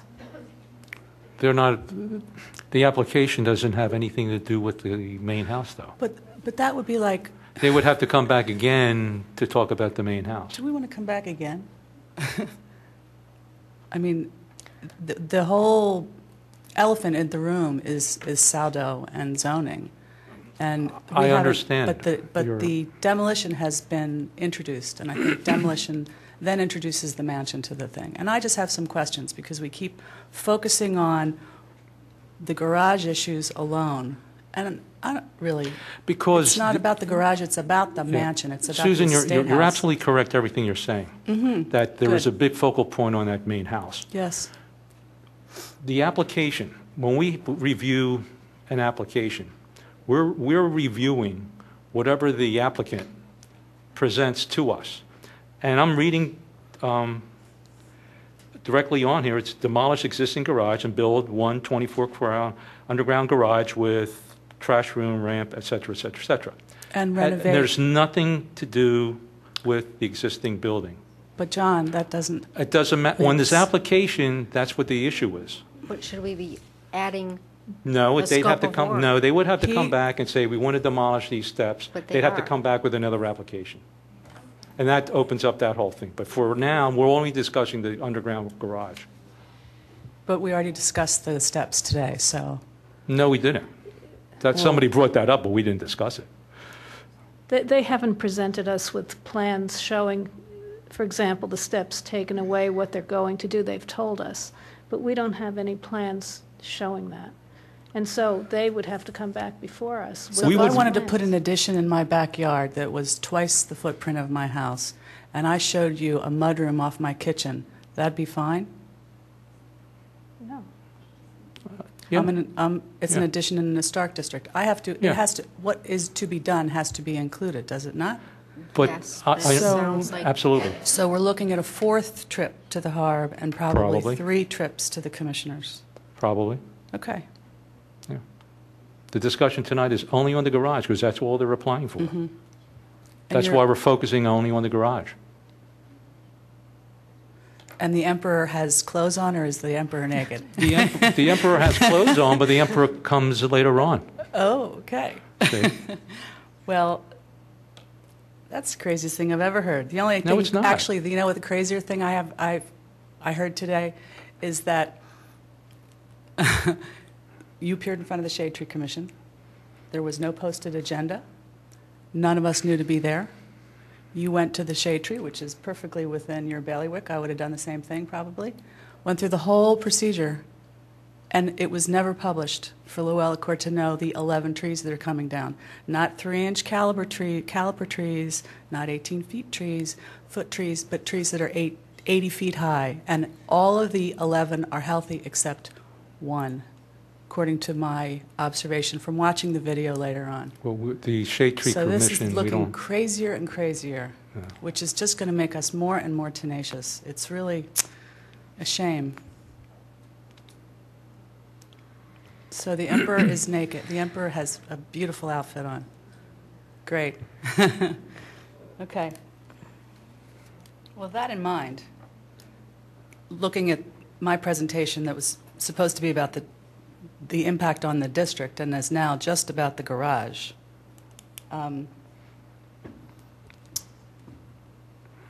I think it's still worth stating that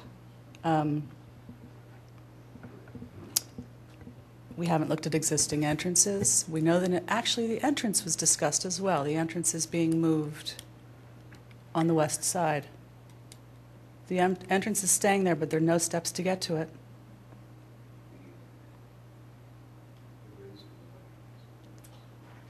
There is today. So the entrance that was mentioned, we're not going to discuss, I can't discuss, and the demolition of the steps. Right, Well, because wait. we're not discussing the main house. well, there was discussion previous to you standing there I Yep. don't see it as part of the scope of work, and it didn't dawn on me until just now that it needs to be part of the scope of work. Okay, so that you cannot, how can you approve this application tonight if it's a limited scope of work? Well, I'm assuming that we're all hearing that you're right, but other people have come back saying, wait a minute, I want to do something different now. So in my head, it's something different now. So Is it has to that come back to correct? the I mean, Harb again. We didn't have a application to include that. Is that correct? Now, it seems that we could approve or disapprove the garage and the site plan, I would think, because that's what came before us, and that's what we're here to approve or disapprove. In terms of what's being done to the house, if whatever changes are being done, if they come, if we have a say in that, that would have to come before us again. Well, you have to have say in that because that's completely within the design guidelines of what is your responsibility, so.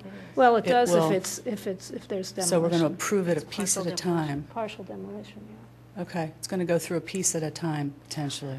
Well, I mean, I don't see that things should happen that way, but you know what? I don't think that's our choice to say so. If people are phasing their plans, I mean, we've approved phased plans, not that the plans were intentionally phased before, but I can think of several projects where they've showed us something, and then they've come back the next month. We've said we'll come back, or they've come back and they've changed it, so they've come before us again. And with one project, I think it happened 3 times. We're already at 3. Well, Yeah. so I'm just Okay. saying, though, it's happened before. Uh-huh. Yeah, I agree. Oh, I agree. I think that you totally should agree. too. Yeah, well, we're just trying to Oh, focus the discussion. no, that's all. we've discussed a little bit. Why not Well, continue? what I'm going to be looking for is answers to questions. So I if think- it's premature, you may or may not have them, but you can just say that, I suppose. Well, Susan, I think that the more public discussion there is, and the more they are aware of what your concerns are, and the more that you're aware what their concerns are, the better off the project will, Okay. Okay, good, thank you. My first concern is obviously going through land development and subdivision and zoning, because I think that that's going to give you the answers to the questions that you really need to have the answers to. And that's going to change completely many different features of the project. My preference would be that would be done first. I've spoken about that publicly. I think you've heard me say that. You have a bigger footprint underground than you had with the 24 above-ground spaces, and you were at max with that first set of plans, so that would be first. But this, this again, for context at home, is the court.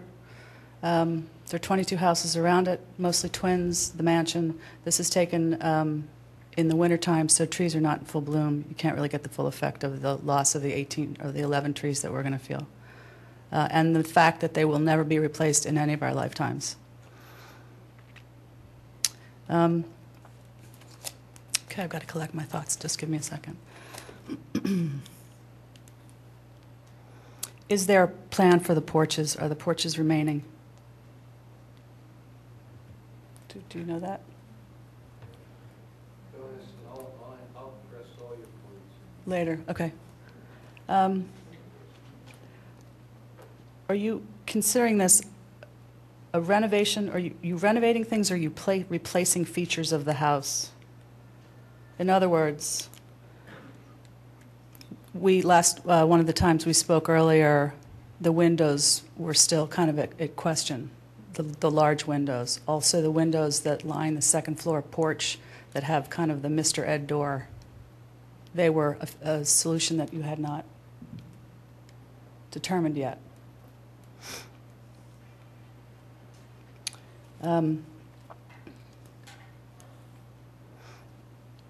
The character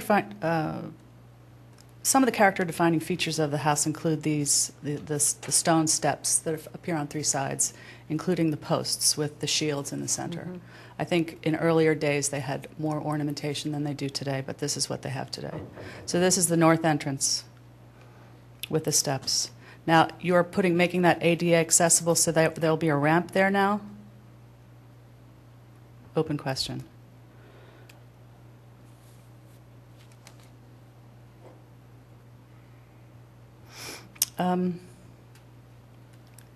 These are the steps that are going to be removed on the side. It's a double landing.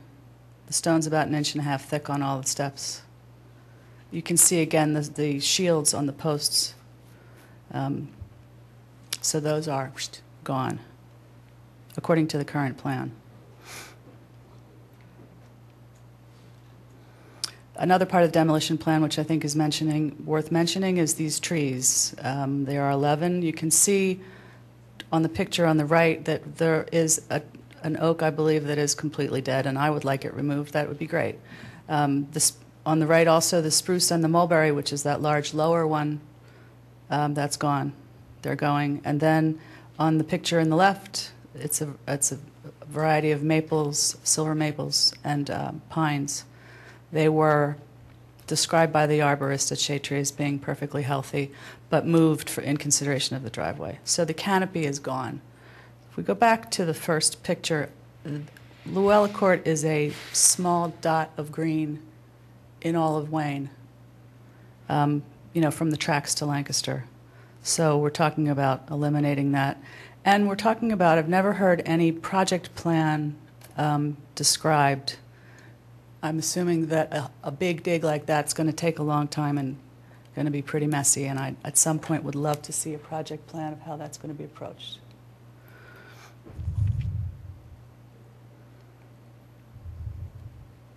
This is the entrance to the court, what we would call the boulevard, essentially. I think originally this was Luella Court, and we were Luella Park, the street. It's been made pretty clear to me, anyway, that the mansion yard in the future will be a restricted area, not the ebb and flow that exists as part of the character of the court today. And this area is also part of the property. It's leased to the township for a minimal amount of money. It's worth noting that in either 2003 or 2004, the Radnor Enhancement Trust invested a lot of the business district's money to improve that site. My question is, will that also be of restricted use? That is used by people at the hot dog stand today, people waiting to take the bus that's coming later on, school children, retirees. What's the future of that look like in your mind today? These are some of those features that I think need to be described and are also included in your purview. The proportions of the doors and the windows, and what happens to the existing openings of the building. Those have not been discussed at all. Those are beautiful working shutters with shutter dogs and latches and the whole thing, and they are really character-defining features that describe the way of life that existed when this mansion was originally the home of the Askins. So those types of things, I think, are pertinent to what happens to them is pertinent to the future of the renovation.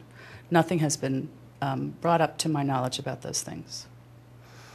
The doors, these little details, a lot of times in my experience working with developers and property managers, it's either an annoyance or they realize just how spectacular these things are. So which is it here? And is there a plan at this point? I was going to attempt to show the view from that Nancy and Marshall did such a nice job with, but this is where the driveway will come through, but I think they've covered it. And then I just want to reiterate again that no matter how many times it's said, it doesn't make it, a falsehood does not become true just because it's repeated. The court is the court is in favor of private property rights. At this point, the people that have the private property rights on the court are the residents. Let's not make a mistake about that.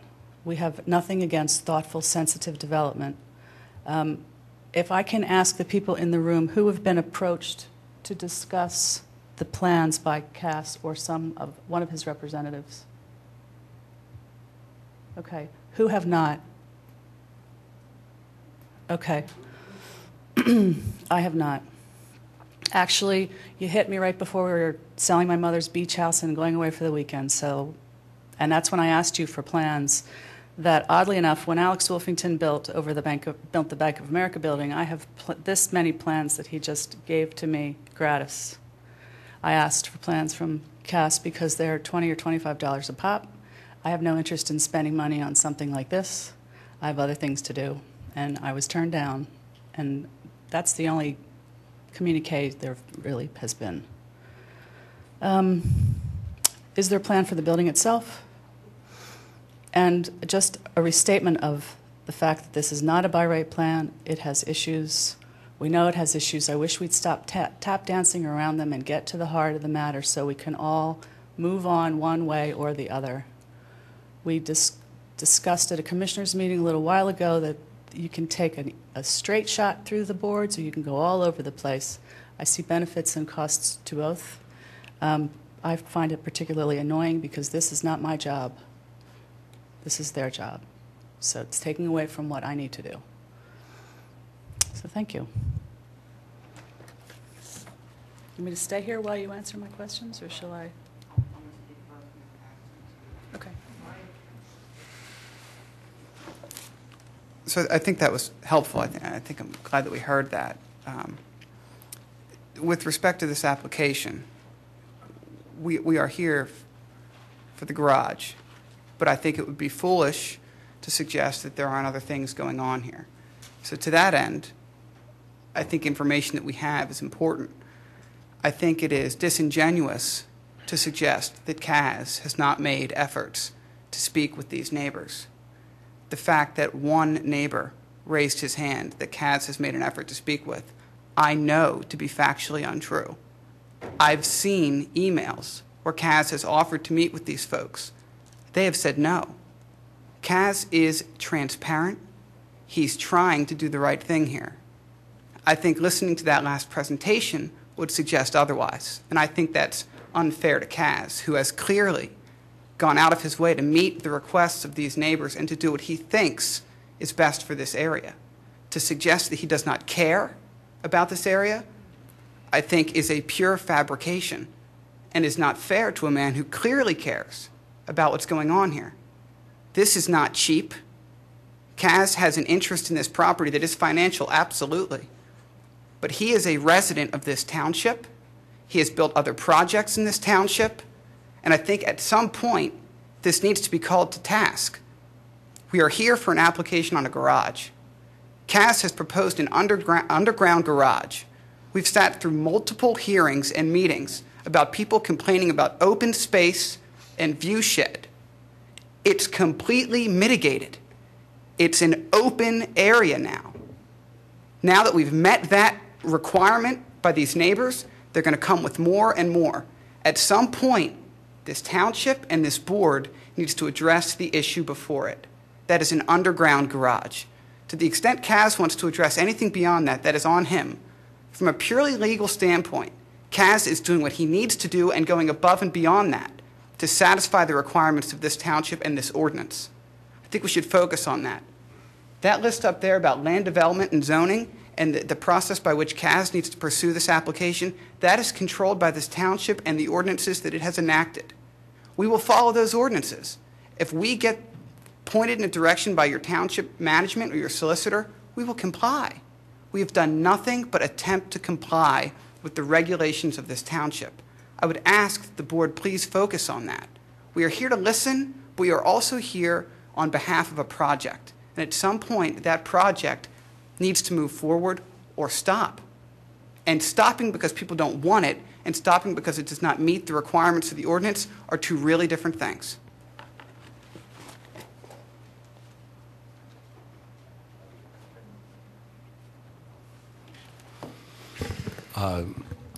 I did tell Susan I would address her questions. I appreciate what David said, and I would like to echo what he said, that I am here tonight because I have listened. I've heard all the testimony on the part of the neighbors, on the part of this board, on the part of the commissioners.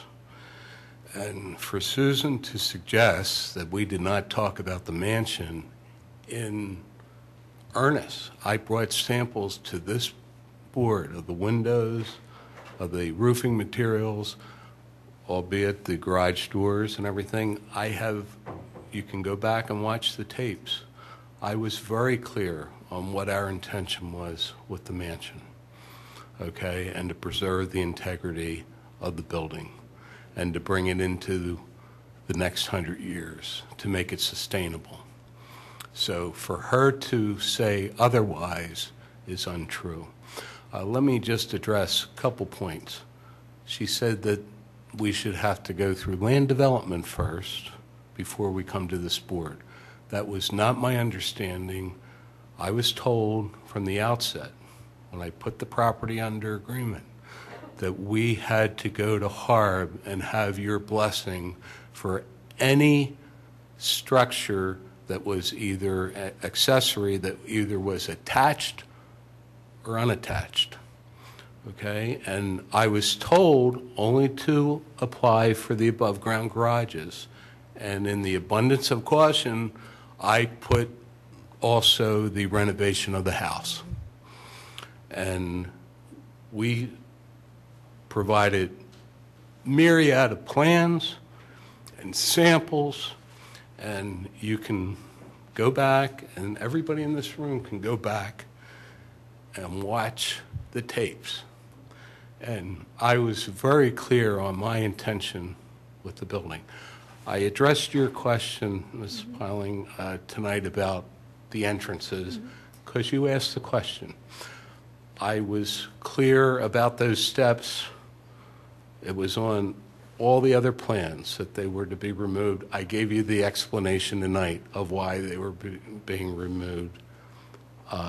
That's why I was asked a direct question, I answered it. What I'm here tonight, and our application is just for the underground garage, because I'm at a crossroads. I need to be told by this board that what we have proposed obviously there are people in this room that I will never please, and I can't help that. All I can do is say we will do a good job on restoring the building, and we will do a good job and good neighbors as we're restoring the building, we will build the garage. So the timing of the two will be together. And I think I have demonstrated in this township that we do a good job. And I'm very proud of the job we've done, both at Steepleview, which is an award-winning renovation project in downtown Wayne, and our newest job, Luella, 102 Luella, and we just settled our 8th unit out of 9 2 days ago. So we have a good track record. And believe me, I will do the right thing as it relates to the building. Believe that. And I think I'm very qualified to do that. But what we're here tonight is I need to know that you accept what we have proposed as it relates to the garage so I can move forward. I can't put the cart before the horse. I can't do everything not knowing what is going to be thrown at me next as to, well, we don't like this, we don't like that. So I have to do it in a very orderly fashion. And we were here twice before this board. I didn't agree. I appealed it, and a 4-2 vote, and I accepted it. It's a democracy. And I heard a lot of things about, well, do an above-ground garage. Just expand the 19 cars to 24. Don't build a garage at all, and do it. I was very clear with this board the first night I was here that we have to provide that amenity for the new homeowners, okay? Buyers expect it. I have 2 buildings that covered parking is of utmost importance. So the question that I had to address was I knew the neighbors did not want an above-ground garage in any way, shape, or form. There was discussion at the commissioners' meeting during the appeal hearing that, well, maybe if I could separate it. Actually, it was by a member of this board saying, well, maybe if you could split into 3 buildings, that would be better. I considered that. After that meeting and after going back and watching all 3 tapes of the 3 meetings, I came to the conclusion that it was not fair for me to ask the neighbors to compromise in any way, shape, or form and to not put a structure on that space, okay?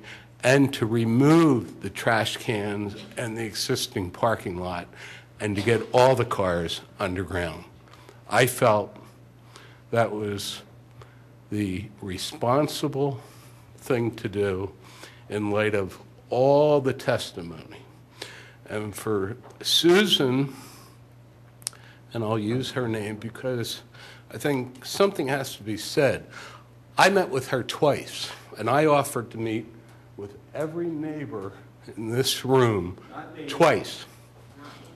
No. I asked Susan because Susan told me she was the one who could set it up. And she said no. Hold on a second. Point of order, this is public comment time. You're either going to answer the question and sit down and let the public talk. Okay.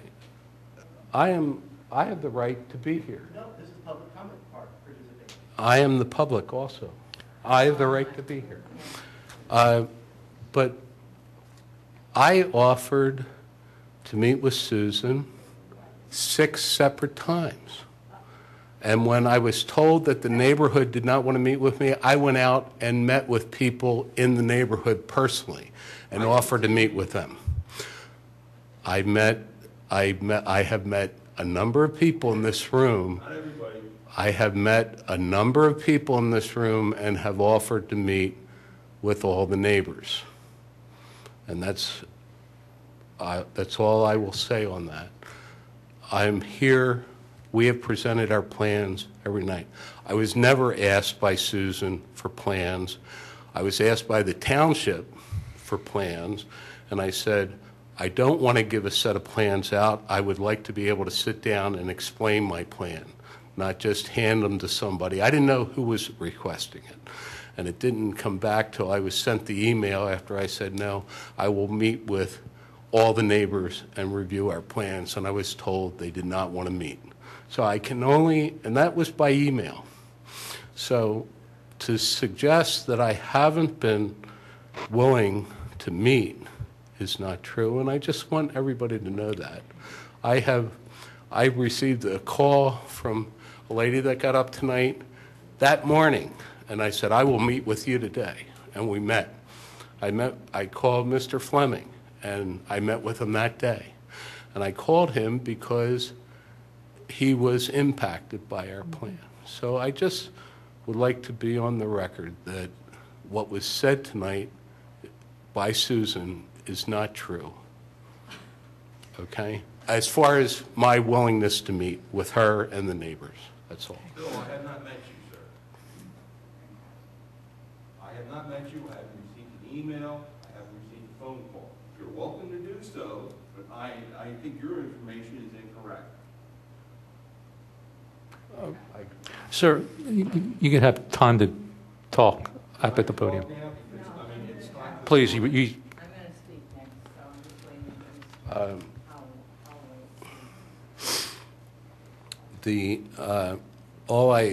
There are the main things. I feel in our past presentations, we've been very responsive as far as the building's concerned. I think everybody in this room knows the level of detail we provided for the building.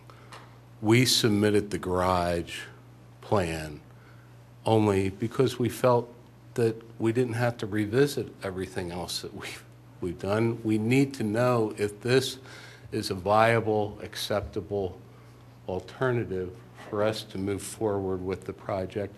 And we will comply with what we have to comply going forward with the staff and with what we have to provide. But tonight, all I'm asking you to do is to consider our application, and I believe you have. I appreciate the time and everything, but I just felt I needed to address that. Thank you. I think that other woman.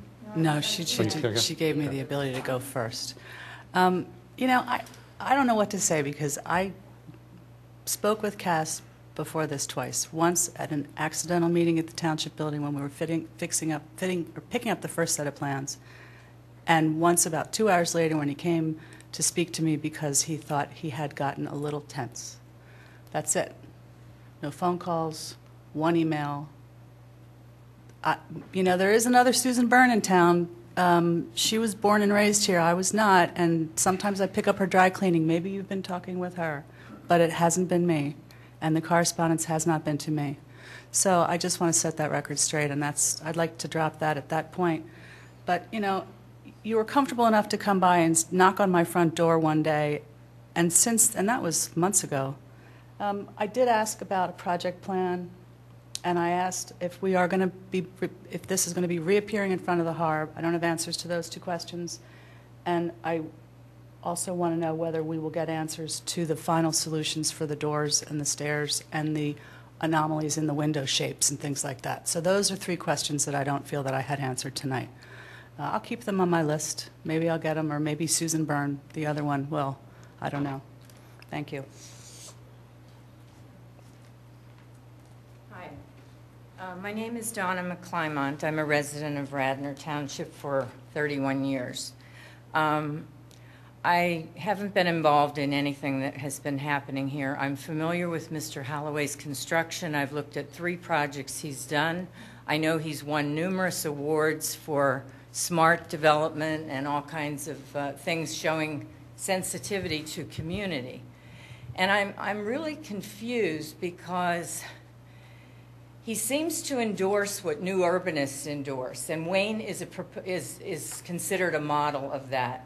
People that live diversity in the community, economic diversity, and that's something that we value, and that's something that we're known for all throughout this part of the country. I don't know if it's everywhere. We also know that when somebody is redeveloping an area, that frequently those areas become gentrified, and it excludes the people who were part of a very integrated neighborhood and just excludes them. And that's one of the drawbacks of building with those principles in mind. And I can't understand why the township could not see that what's happening is, you know, the people who live on Luella Court in this circle, if they know anything about real estate, they would know that by building 12 multi-million-dollar or $2 million condominiums, their property value is going to go up. But they don't care about that. They care about the community that they're part of. And there's no value being placed on their small pocket community surrounding this mansion, along with all the people who live in the mansion. Now, I don't think these people are against redeveloping that mansion, but do we have the right? I mean, I understand real estate, but do we have the right to just discard this community and say because we have to give people, we have to, as a developer, give people underground parking, get rid of the trash things? That's part of our real life. Noise is part of our real life. So that's going to make it all very, you know, insulated. And what happens to the people that are surrounding this community and all the interaction that they've had for 30 years? Some people have raised their kids there. And what happens then?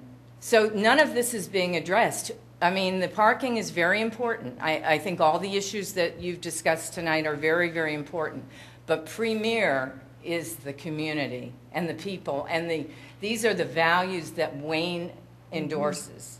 You know, that's why when communities had zoning against having apartments over stores, Wayne still had them. So the people that worked downtown or had jobs where they couldn't afford a home could live and participate in that community. I mean, I've been here for 30 years, and I've seen that the whole time. Many people that live there. And I mean, what we're debating is, are we going to destroy this small community for the sake of a developer's added income and 12 people who will live in a beautiful, I'm sure beautiful, because I've seen the beautiful work he does. It's very sensitive. It's architecturally very sound. It's beautiful. And the landscaping is usually done according to what you or another township requires. It's easy to fill in the dots of what a township requires, but it takes a bigger view to see what you're going to do to a whole community of people. And to me, this may not be the right night to talk about this. I didn't really understand that you were just talking about the garage, but that's what I wanted to say, is that I think we have to look at the human beings who are involved in this, because wouldn't these people, if they cared just about getting more money, wouldn't they all just jump at the chance to have their homes more valuable? I mean, we all know that. The minute they get these expensive condominiums, their homes are going to jump. And they're not doing that. They care more about the people they're involved with in their community. So I hope that it will be a consideration for, I don't live there, but I really value what they have. You know, so thank you. Can I just make a quick comment to what you Sure. just said? 'Cause I'm a city planner by trade. Oh, okay. And I love what you're talking about, and it definitely is a city planning, urban planning, township I know. vision that I think is necessary. But again, this is historic, site by site. We No, don't I know. dictate, talk to Right. what should be people, community planning. But I love your thinking and master Right. planning. Maybe that's a good meeting that we should. But also in a historic site, when you go back in history, people interacted, and they're trying to Oh. preserve that. They're trying to preserve what people are dying to rebuild. And there's no sensitivity to this interaction in this plan. No matter how the things are going to be recreated, they're not doing things that will keep people engaged. And that's what I think is heartbreaking. So, thank you.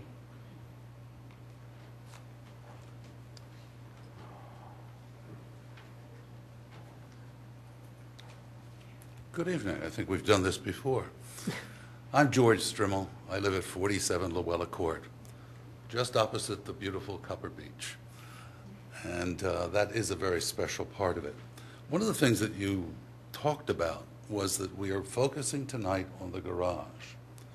But I'm looking right here, and incidentally, the plans, I spent about an hour going over all these plans, which were readily available at the Township building to any and all at no cost. And one of these plans says existing conditions and demolition. But it doesn't only speak about the place where the underground's going, it speaks about all the rest around the building. I think, because it goes down right here to a lot of detail as to impervious conditions. And I think to achieve what's being done and proposed with the underground garage requires the removal of some of the pavement and some of those steps that Susan showed in her pictures. So it is more than just that garage. It does affect the building. Even though it doesn't go inside the building, it certainly affects the outside of the building. It also should be noted, and I was surprised that in any of these plans, the only place that suggested drop-off point was that it's being moved to the west in order to stay away from the Copper Beach. The only place that shows up is in the design concept, which I do not think is a plan unto itself. But it doesn't show up on the other plans. I'm not too sure why, but it just doesn't. But if it is being moved, that too is interesting. So we can think about the building when we think about, it may be the hole in the donut, but we're talking about everything around that hole which makes up the entirety. What you will be required to issue or not issue is a certificate of appropriateness. What is appropriate for this entire place? That's really what is in front of you. It includes the garage, which indeed has been proposed reflecting input from a lot of other people. It also includes, you cannot miss it, that elephant in the building, elephant in the room called the building. It's part of the totality. And that's what you really have to think about as you make your judgment. One last thing, Mr. Fleming talked about changing the pattern. That would be de jure. De facto, that pattern already gets changed. In all the commercial, going up to the Ida building, people come the wrong way all the time there already. So it becomes a distinct possibility to move it just slightly de jure rather than the way it exists now de facto. But coming back to the main thing is the decision is really yours, and you must consider everything. It isn't just the garage. To achieve the garage, pavement has to be removed. Walks have to be removed, at least according to the plan that I see in front of me. So do think about all of that as you consider that.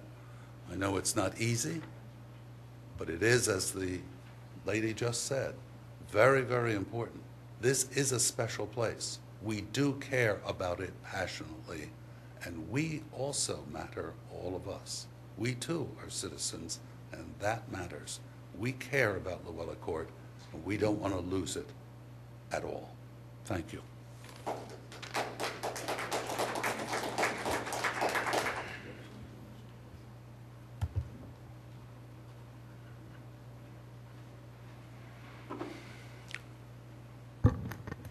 Hi, I'm Larry Farrell. I live at 19 Luella Court, next to the Flemings on the other side, more toward the east side of their house.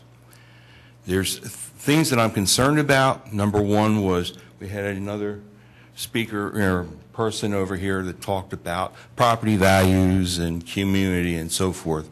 I'm also concerned about what's going in there and how it's going to affect everybody, but also the fact is that we have a situation where we have children all around the court, and I would not want to see them get hurt.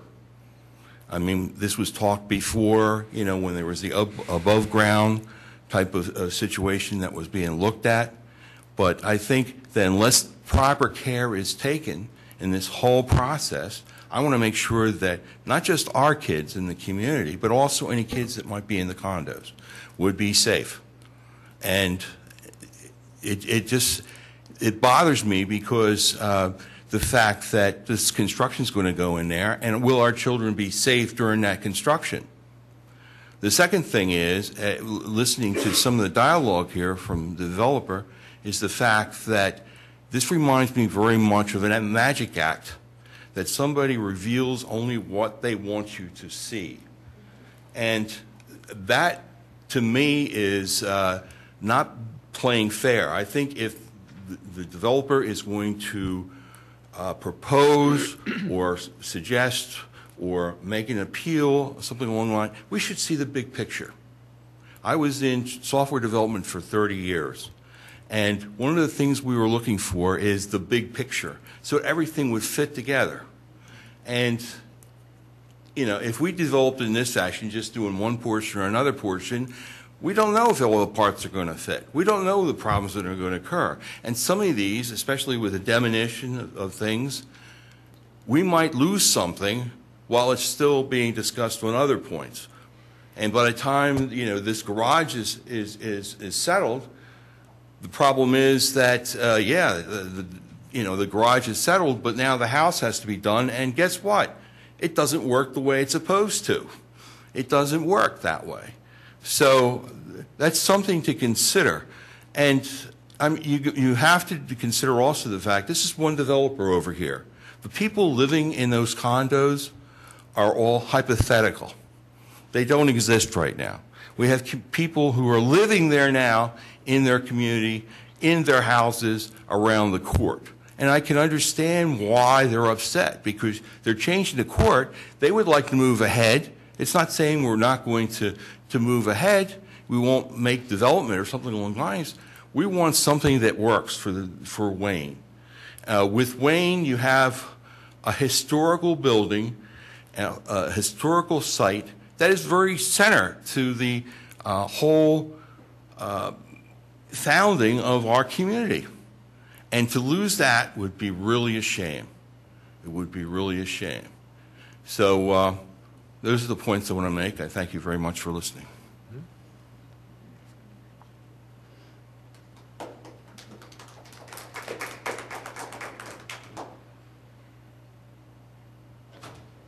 Any other comments from the public?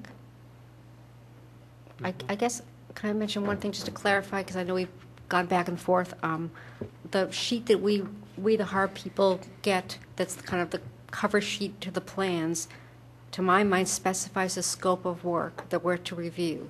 And everything on this scope of work was discussed tonight, and I guess it's west stairs, is that I think the west elevation stairs is not on this list, nor are the building changes, and we just have to review what we have here, is how I look at that. Now, do certain things trigger Harb reviews? Demolition and partial demolition of pieces of, well, that's the right word, but of not paving, but architectural or landscape architectural features? Yes, it would trigger that. So I'm assuming we all are on the same page that whether that was tonight reviewed, because it was not on our list, so it was not, or it will come back, but you guys understand that, and you guys also, that's how you see this too, correct? Okay, well, I believe it's true. That's right. To the extent we need to come back to fulfill any future plan for renovating the mansion, we have to come back. I mean, that's okay, as long as we're all on the same page there. Right. We are bound to do what we are bound to do. And ultimately, there's a permitting process, which you are all very aware of, Trey's aware of. We have to comply with the township's requirements. Exactly. We can't get around that. And I don't think, to just address someone else's discussion, the paved driveways or not driveways, but the walkways, thank you. I don't think we really have a purview over that. Right, that's not. So that's right. Sidewalks and landscaping. Structural pieces, that's I keep saying that, but like landscape architectural, sculptural. That's right. And the truth is, perhaps in our initial application or in our second meeting, when we showed up with everything under the sun, maybe we should not have, if it has somehow triggered some need now to, but that's it. What you saw is it. The mansion, our goal, and we have been going back, and again, we've all gone back and rewatched those meetings and the hearing before the commissioners. It was always, we understand, we appreciate all the materials you've brought. To a member, this board has said, thank you for bringing all the materials. We've seen everything. It looks great. The massing of that garage will not work. Do better. The commissioner said the same thing. They were aware of everything we had. I mean, we wheeled in a window. So we brought materials. That was to try and be transparent. To suggest that Kaz hasn't been transparent, I think, is not right. I think he's tried to be transparent. Whether he's been successful, clearly some neighbors think he hasn't. But I think to suggest he didn't try to be transparent is not right. No. I mean, I'm glad we all are looking at what we're looking at, and I think we'll all discuss that or figure it out, but I just wanted to make clear that was my clarity point. Any other points you guys want to make? No.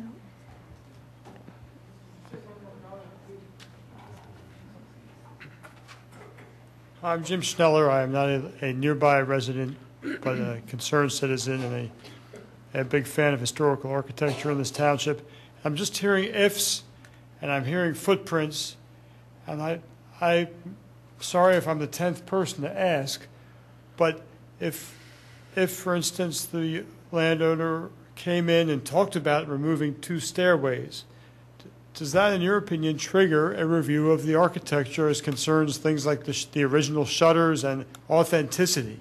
Because if not, then we are watching water going out the back door.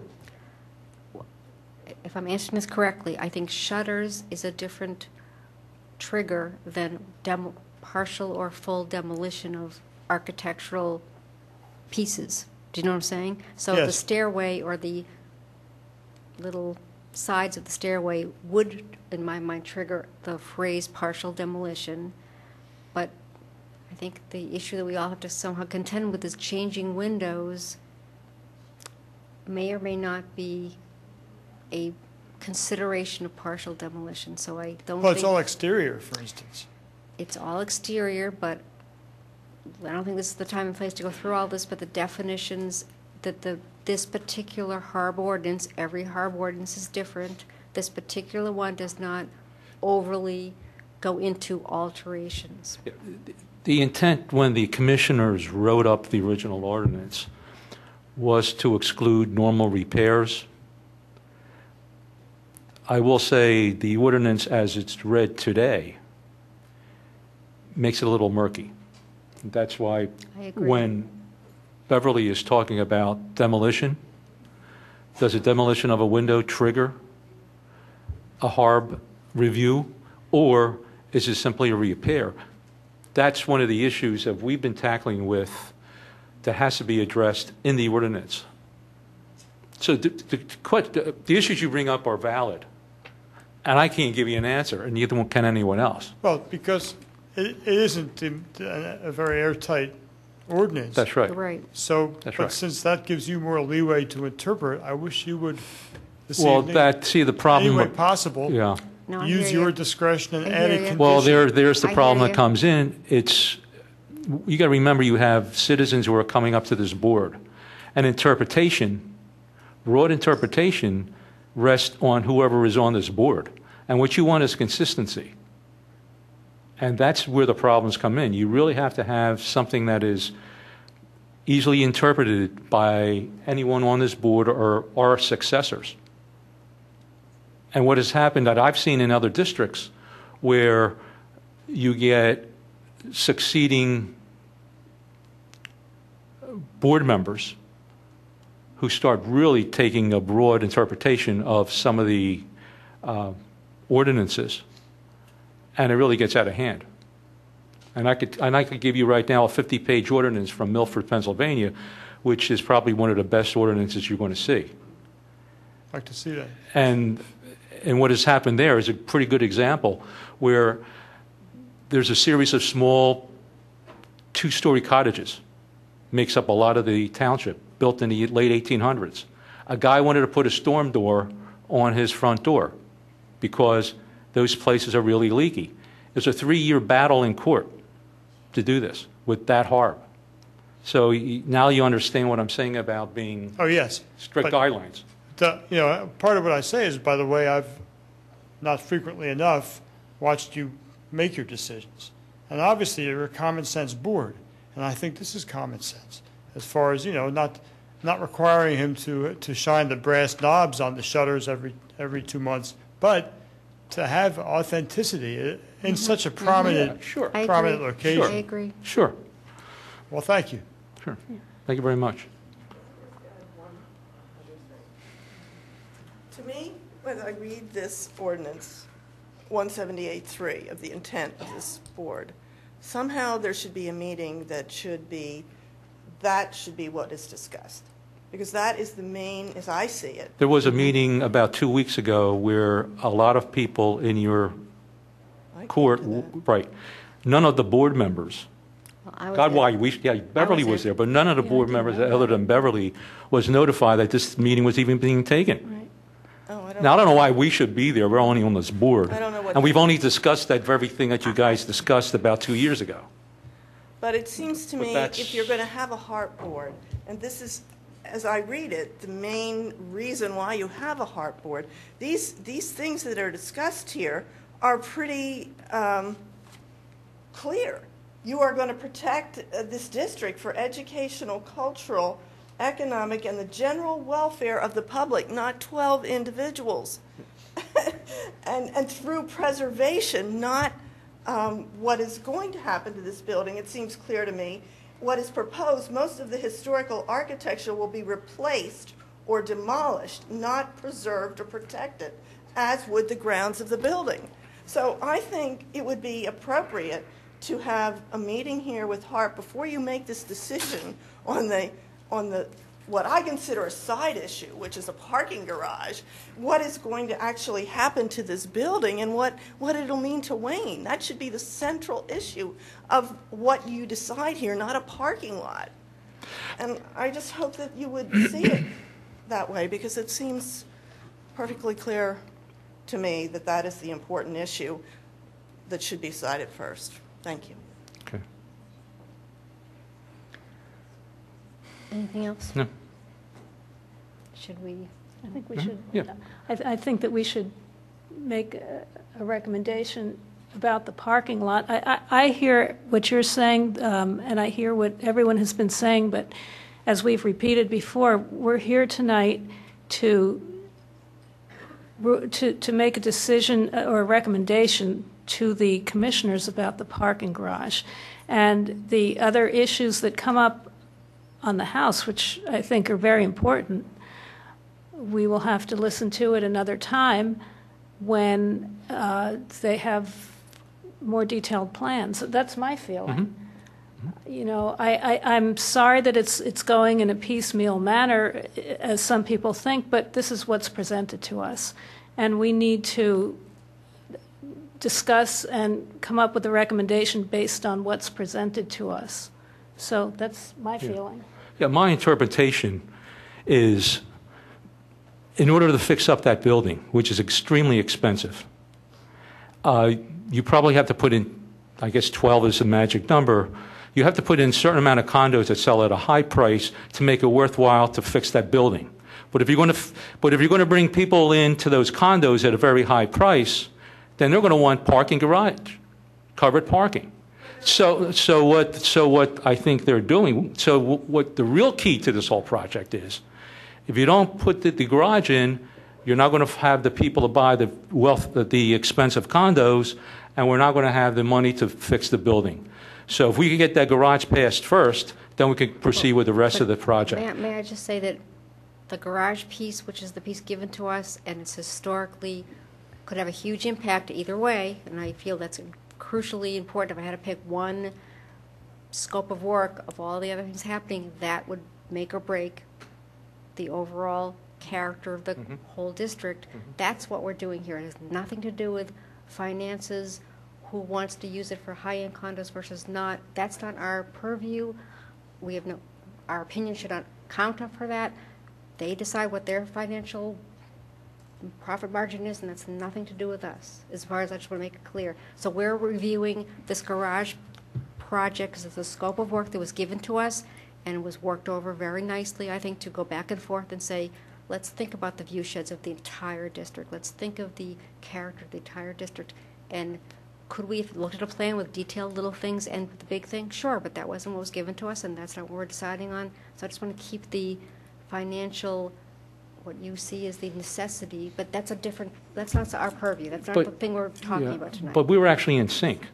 In order to think about the entire development of that area, you can't get economics, you can't keep economics out of this. And the ordinance doesn't mention economics, and it doesn't say that you can't use it. It doesn't but in mention- order to make it work, one thing follows the next. I think different people might have opinions about that, and that's irrelevant to what we're doing tonight. You know what, I think that what this board is supposed to be looking at are visual, how a historic district is impacted in a visual way, in a historic way, not an economic way. So whether it costs them a lot of money to do this or nothing, that's not our concern. Our concern is what does it visually do to the neighborhood? And that's why we were discussing trees and so forth, even though we really don't have a say in the landscape. It does affect it visually. But I think that at a certain point, the Harb stops at a certain point, and if you guys are interested in making the Harb stronger, we're all in favor of it. But right now, that's not what the ordinance says. So let's, would someone want to make a motion? Yeah. Make a motion to approve a certificate of appropriateness. Does he want to make one comment?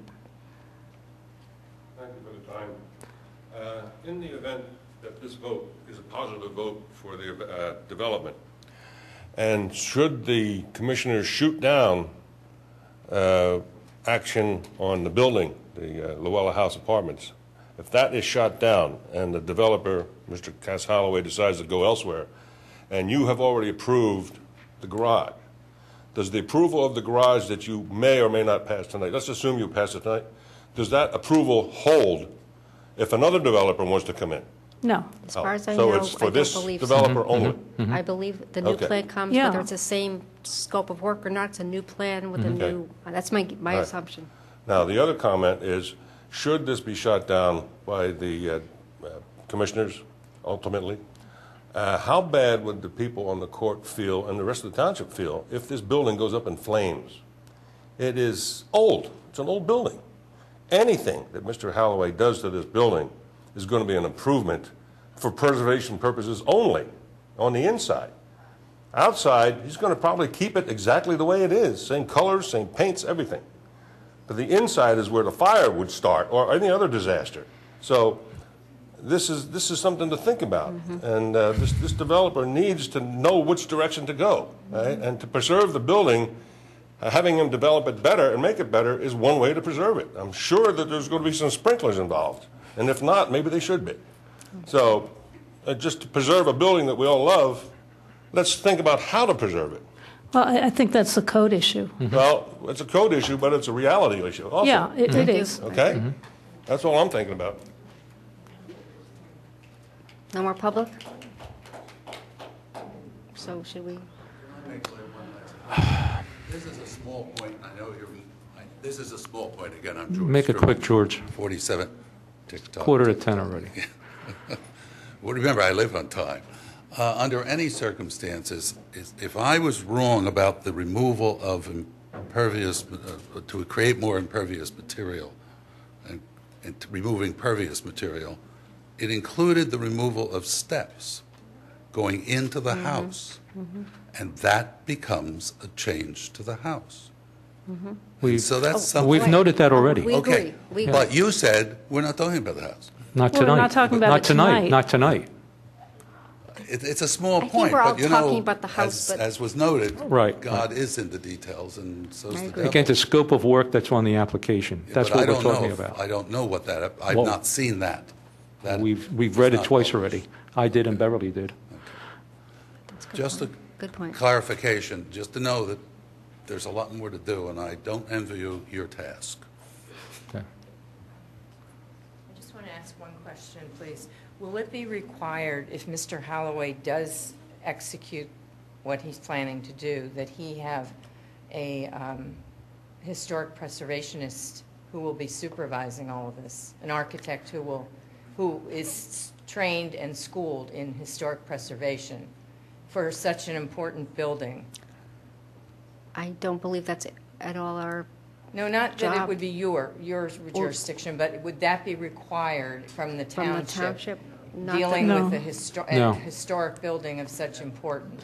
You know, I don't think it's required, but I certainly think that it would behoove Cass Holloway to do that, to consult with someone, because I think that if he could consult with someone even before he comes to the next meeting and really Right. go over it, you know, it's up to him. Yeah, on Also, a practical we- basis, almost everyone that's come up to us, these are homeowners, have used architects that are very well attuned to preservation of the existing building and bringing in new additions for those buildings, so.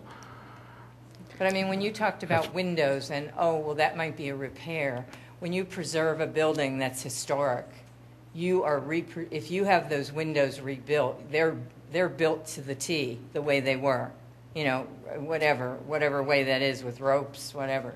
But that's required. That's not something that you can just replace with